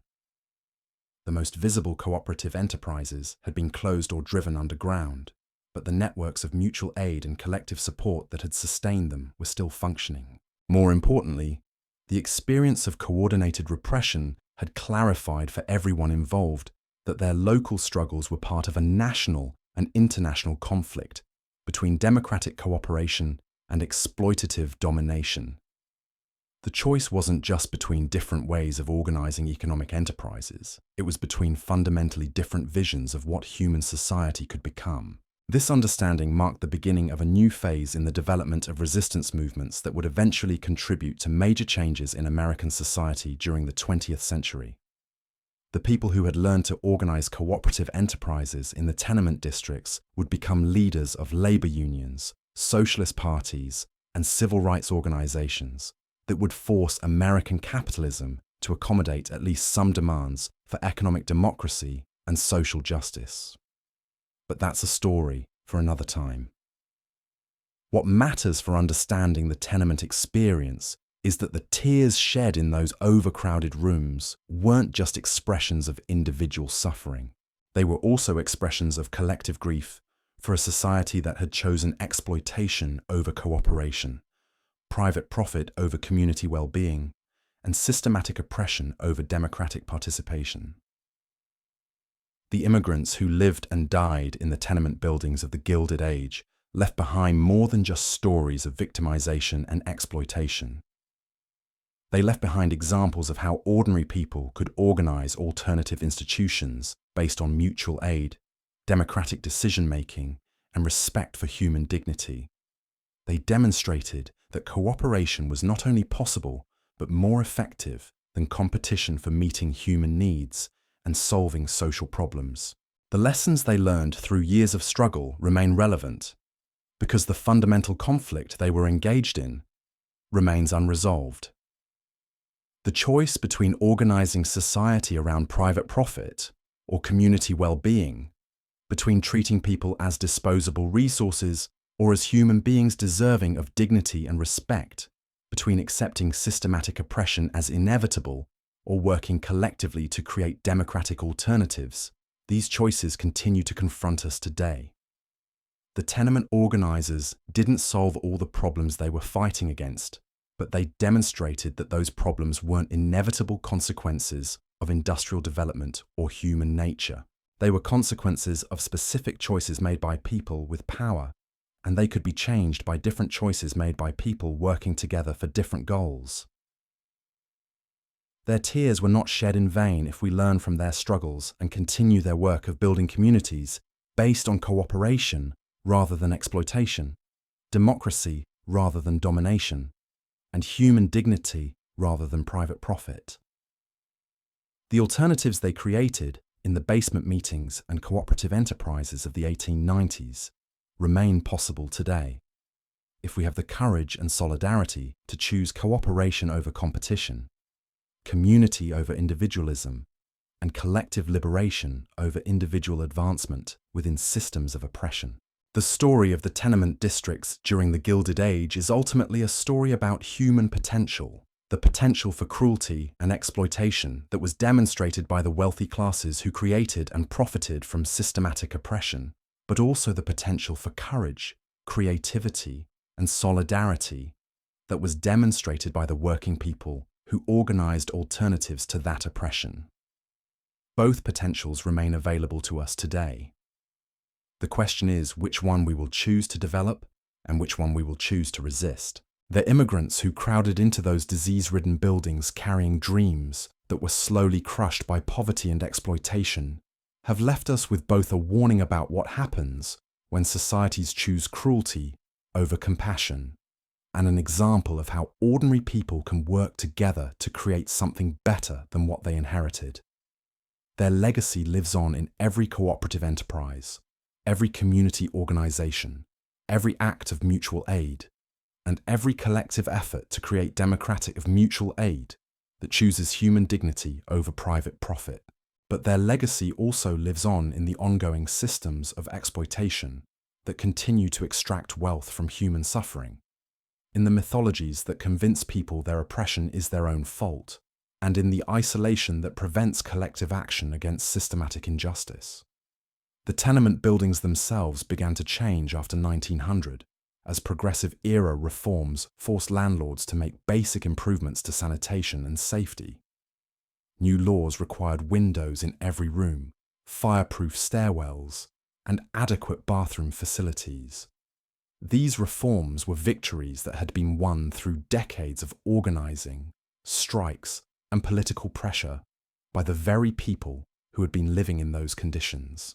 But the reforms also revealed something troubling about how American society addressed systematic injustice. Instead of questioning why people like Thomas Burns had been allowed to profit from human misery for so many years, instead of examining the economic system that made tenement exploitation profitable, the reforms focused on technical improvements that made exploitation slightly more humane while leaving its fundamental structure intact. Maria Benedetto, now in her 30s and a veteran of countless organizing campaigns, watched these reforms with mixed feelings. The improved conditions would prevent some of the diseases that had killed so many of her neighbors, would reduce some of the daily suffering that had characterized tenement life for decades. These were real improvements that would make real differences in people's lives. But Maria also understood that the reforms were designed to preserve the essential features of the tenement system while eliminating only its most obviously barbaric aspects. Landlords would still extract maximum profit from minimal investment. Workers would still be paid wages that barely covered survival. Families would still be crowded into spaces that were too small for human dignity. The mythology of individual opportunity would remain intact. The systematic nature of economic exploitation would remain hidden, and the cooperative alternatives that had emerged during the economic collapse would remain illegal or marginalized. The reforms addressed symptoms while preserving the disease. This pattern would characterize American responses to systematic injustice throughout the 20th century. Technical improvements that made oppression more tolerable without eliminating the systems that created oppression in the first place. Better working conditions that didn't challenge the fundamental relationship between employers and workers. Improved housing that didn't question the profit motive in providing shelter. Expanded educational opportunities that didn't address the economic inequalities that made education irrelevant for many students. Jacob Kowalski lived long enough to see his grandchildren attend public schools with better buildings and more resources than had been available to his own children. He was proud of their educational achievements and grateful for the opportunities that previous generations had fought to create. But he also observed that these educational opportunities were still distributed unequally, still shaped by economic class and ethnic background, still designed to prepare most students for lives of subordination rather than democratic participation. The construction industry, where Jacob had worked for decades, gradually developed safety regulations that reduced the number of workers who died or were permanently injured on job sites. These regulations were victories that had been won through years of organizing by workers who understood that their employers would never voluntarily prioritize human life over profit margins. But the basic structure of the construction industry remained unchanged. Workers still had no control over the projects they built, still received wages that represented only a fraction of the value they created, still faced unemployment during economic downturns while the owners of construction companies maintained their wealth regardless of economic conditions. Jacob began teaching his grandchildren the skills he had learned through decades of organizing experience, not because he expected them to face identical conditions, but because he understood that the fundamental conflicts he had fought would continue in different forms. The choice between individual survival and collective liberation, between accepting exploitation and organizing resistance, between competing with fellow workers and building solidarity across ethnic and industrial lines, these choices would confront each generation in new contexts. Tommy Sullivan became a labor organizer whose career spanned the early decades of the 20th century, helping to build unions in industries throughout the Northeast. His understanding of how wealthy Americans thought about working people, gained through years of conducting slum tours, made him particularly effective at countering the ideological justifications for exploitation that employers used to maintain their authority. But Tommy also discovered that the labor movement itself was shaped by many of the same limitations that had characterized the reform efforts of the progressive era. Union leaders often focused on improving wages and working conditions for their members while accepting the basic structure of employer-worker relationships that made exploitation possible in the first place. Many unions excluded women, immigrants, and racial minorities from membership, reproducing the same divisions that employers had used to prevent solidarity among workers. The cooperative alternatives that had emerged in the tenement districts, the democratic decision-making processes that had characterized community organizing, the vision of economic relationships based on mutual aid rather than competition. These were largely abandoned in favor of more limited goals that didn't challenge the fundamental structure of American capitalism. Tommy spent his career trying to bridge the gap between the radical vision of cooperative democracy that had emerged during the tenement organizing of the 1890s and the more limited goals of mainstream labor unions. He had varying degrees of success in different contexts, but he never lost sight of the broader transformation that would be necessary to eliminate systematic exploitation rather than just making it more tolerable. Katarina Nowak continued her work in political education throughout her life, adapting the schools of resistance that had developed in the tenement districts to address the changing conditions that working people faced in different periods. Her understanding of how oppression worked at the psychological level, how it convinced people to participate in their own exploitation, remained relevant as new forms of systematic abuse emerged. During the 1920s, Katarina observed how consumer culture was being used to create new forms of social control that were more sophisticated than the crude exploitation of the tenement era.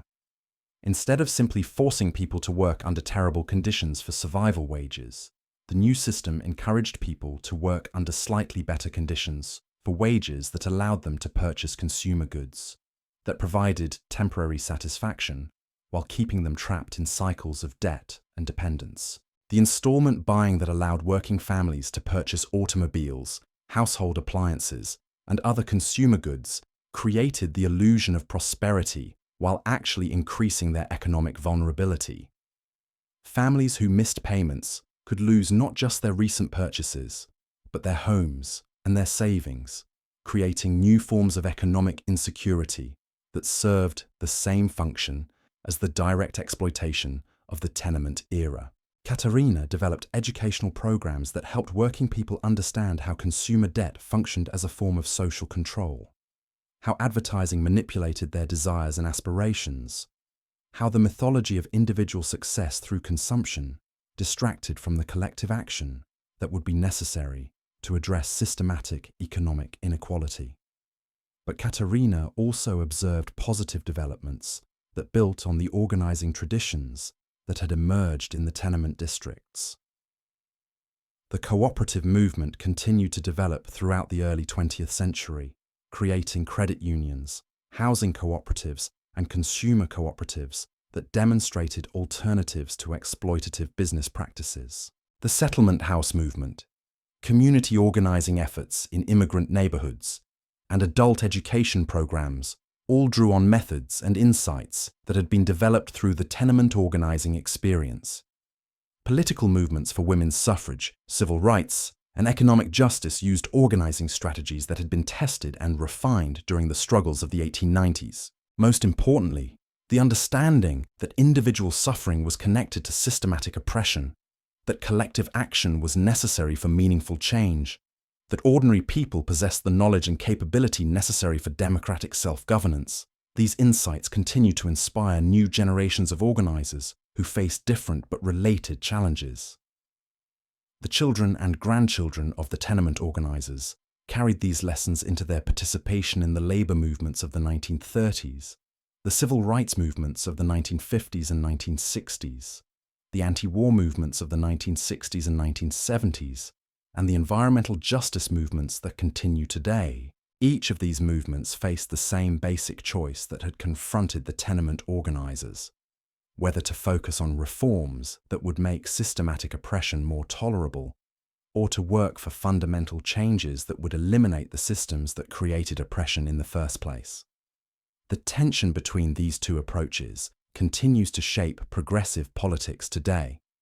The reformist approach achieves concrete improvements in people's daily lives and builds political coalitions that can win electoral victories, but it also tends to preserve the fundamental structures that create inequality and injustice. The radical approach challenges those fundamental structures and maintains a vision of comprehensive social transformation, but it often struggles to achieve immediate improvements that would make people's lives better in the short term and build the broad support necessary for long-term change.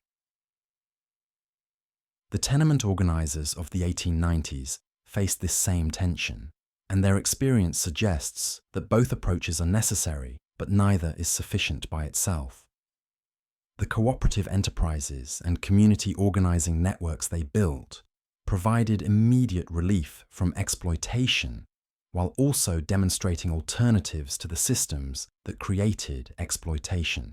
Their most significant achievement was creating spaces where people could experience relationships based on cooperation rather than domination, where they could participate in democratic decision-making about issues that affected their daily lives, where they could contribute their knowledge and abilities to collective projects that served community needs. These experiences were transformative for people who had been treated as disposable resources by employers, landlords, and institutions that were supposed to serve them. They provided proof that alternatives to systematic oppression weren't just theoretical possibilities, but practical realities that could be created by ordinary people working together. The proof of concept that emerged from the tenement organizing experience continues to inspire people who are working for social change today. The community land trusts that provide affordable housing while removing land from speculation, the worker cooperatives that demonstrate alternatives to exploitative employment, the participatory budgeting processes that allow communities to make decisions about public spending. All of these contemporary experiments draw on lessons learned in the overcrowded rooms and narrow hallways of tenement buildings over a century ago. But the tenement experience also provides warnings about the obstacles that face efforts to create systematic change. The coordinated repression that destroyed many of the cooperative enterprises of the 1890s demonstrates that powerful interests will use violence and legal manipulation to preserve systems that serve their advantage. The reforms that followed the tenement organizing show how systematic problems can be addressed through technical improvements that preserve fundamental structures of exploitation, while eliminating only their most obviously barbaric features. The psychological warfare that convinced many immigrants to participate in their own oppression illustrates how ideological manipulation can be more effective than direct coercion for maintaining social control. These warnings remain relevant because the fundamental conflicts that characterize the tenement era persist in different forms today.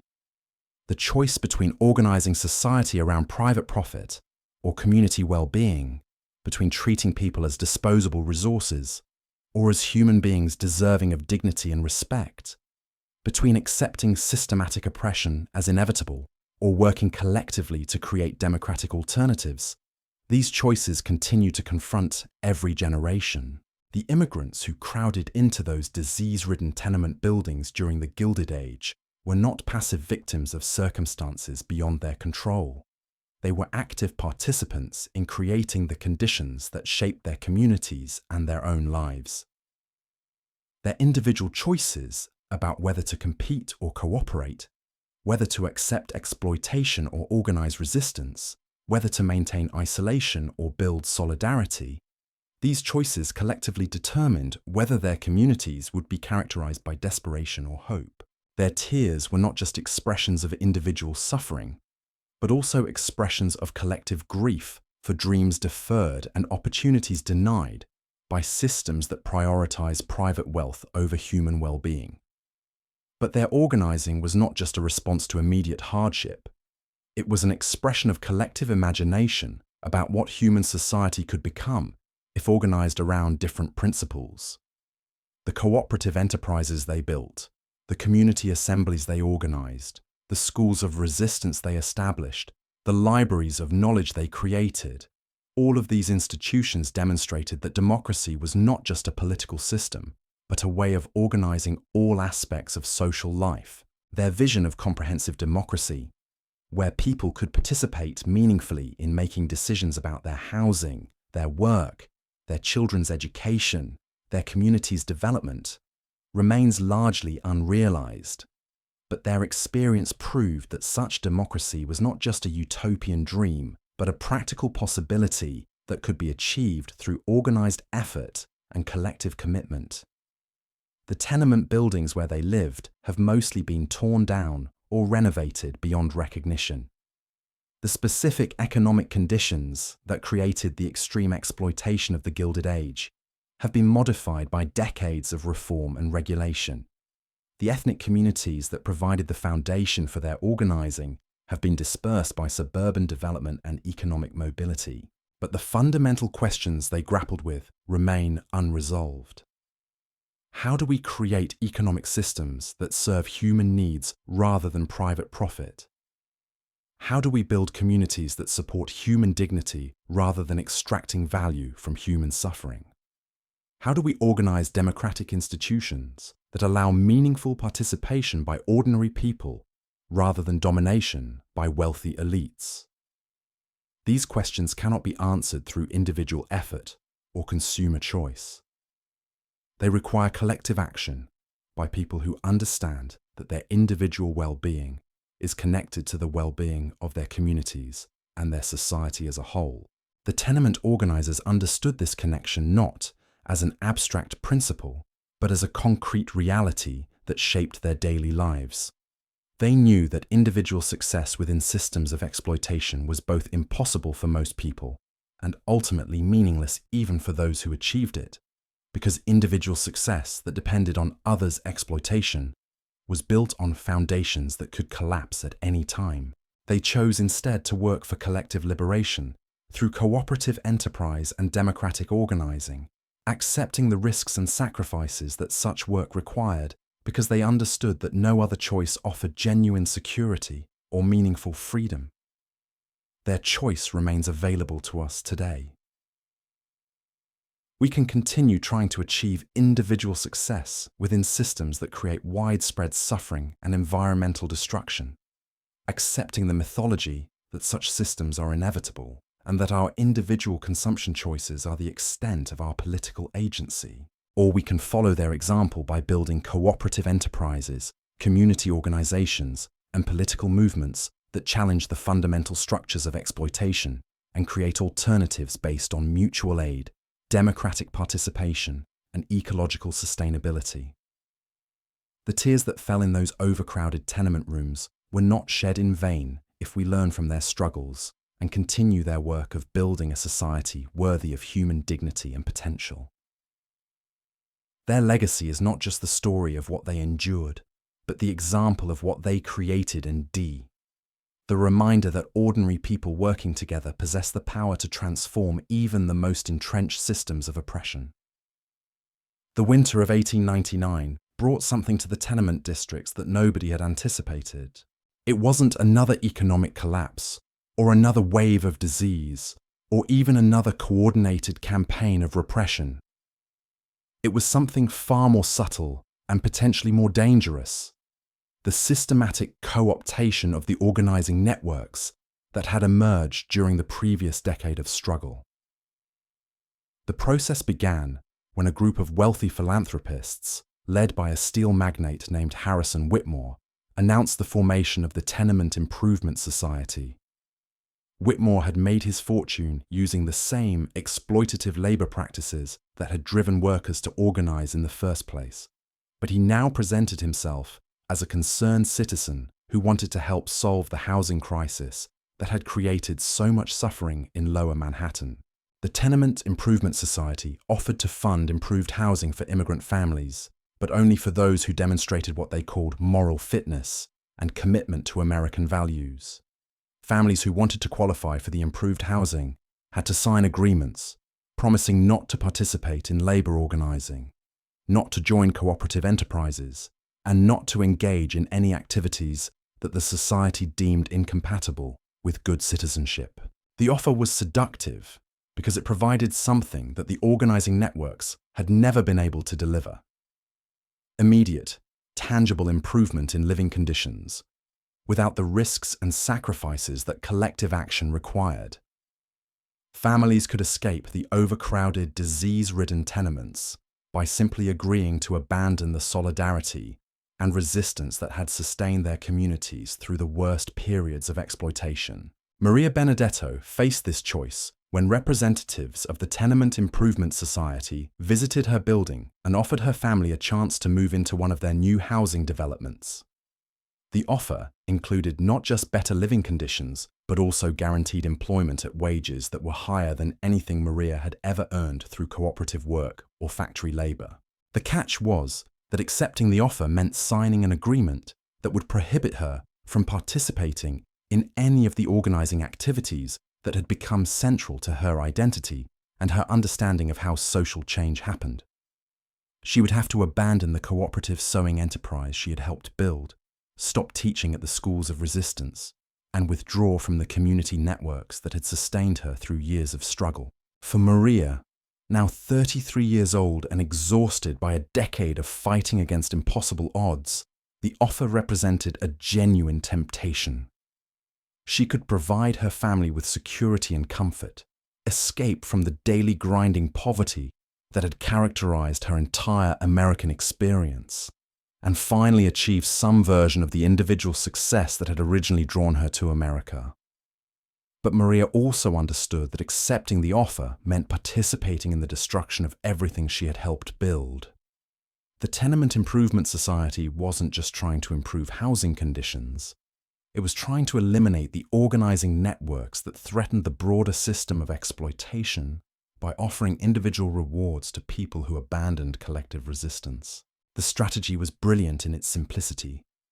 Instead of using violence or legal repression to destroy the organizing networks, the wealthy philanthropists were using selective generosity to divide communities against themselves. People who accepted the improved housing would be removed from the tenement districts where organizing was taking place, while those who remained would be increasingly isolated and demoralized. Maria spent weeks agonizing over the decision, talking with other organizers about the implications of accepting or rejecting the society's offer. The conversations revealed that she wasn't the only one facing this choice. Similar offers were being made to key organizers throughout the tenement districts, creating a systematic campaign to decapitate the resistance movements by removing their most experienced leaders. Katerina Nowak was offered a position as a supervisor in one of the society's model factories, where she would earn more money in a month than she had ever seen in a year of cooperative work. The position would allow her to escape the economic insecurity that had characterized her entire adult life. But it would also require her to abandon her political education work and help manage a workforce according to the same exploitative principles she had spent years fighting against. Tommy Sullivan was offered a scholarship to attend a business college that would prepare him for a career in management, with the understanding that he would use his knowledge of tenement communities to help employers prevent future organizing efforts. The scholarship represented an educational opportunity that would have been unimaginable for someone of his background under normal circumstances. But it also required him to use his skills against the very communities that had shaped him. Jacob Kowalski was offered a position as a foreman on construction projects funded by the Tenement Improvement Society, with wages that would allow him to move his family out of the tenements and into respectable working-class housing in Brooklyn. The position would give him authority and economic security that he had never experienced, but it would also require him to enforce the same unsafe working conditions and exploitative labor practices that had nearly killed him during his years as an ordinary construction worker. Each of these offers was carefully calibrated to appeal to the specific desires and vulnerabilities of the people who received them. The wealthy philanthropists had studied the organizing networks carefully, identifying the individuals whose departure would be most damaging to collective resistance efforts and crafting individual incentives that would be difficult to refuse. The offers also came at a moment when the organizing networks were particularly vulnerable. The economic recovery that had begun in 1898 had reduced some of the desperate conditions that had motivated people to participate in collective action, while the legal repression of cooperative enterprises had made it increasingly difficult to demonstrate that alternatives to individual advancement were viable. Many of the people who had participated enthusiastically in organizing during the worst periods of economic collapse were now questioning whether the risks and sacrifices of collective action were worth it when individual opportunities for improvement seemed to be available.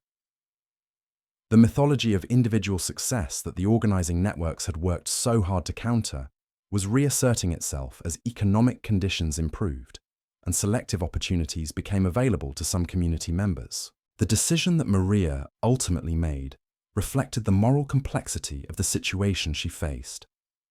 She rejected the Tenement Improvement Society's offer for herself, but she encouraged her younger sister to accept a similar offer that would allow her to escape tenement conditions without having to sign the same restrictive agreements that were required of experienced organizers. Maria's decision was based on her understanding that someone needed to remain in the tenements to continue the organizing work, but also that people who had never participated in collective resistance shouldn't be expected to sacrifice individual opportunities for the sake of political principles they had never chosen to embrace. This distinction between different levels of political commitment and responsibility became crucial as the organizing networks tried to develop responses to the co-optation campaign.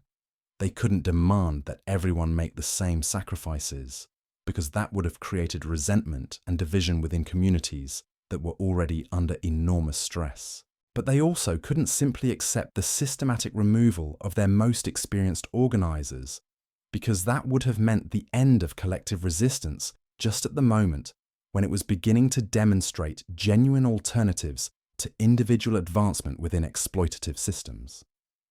The solution they developed was characteristically creative and democratic.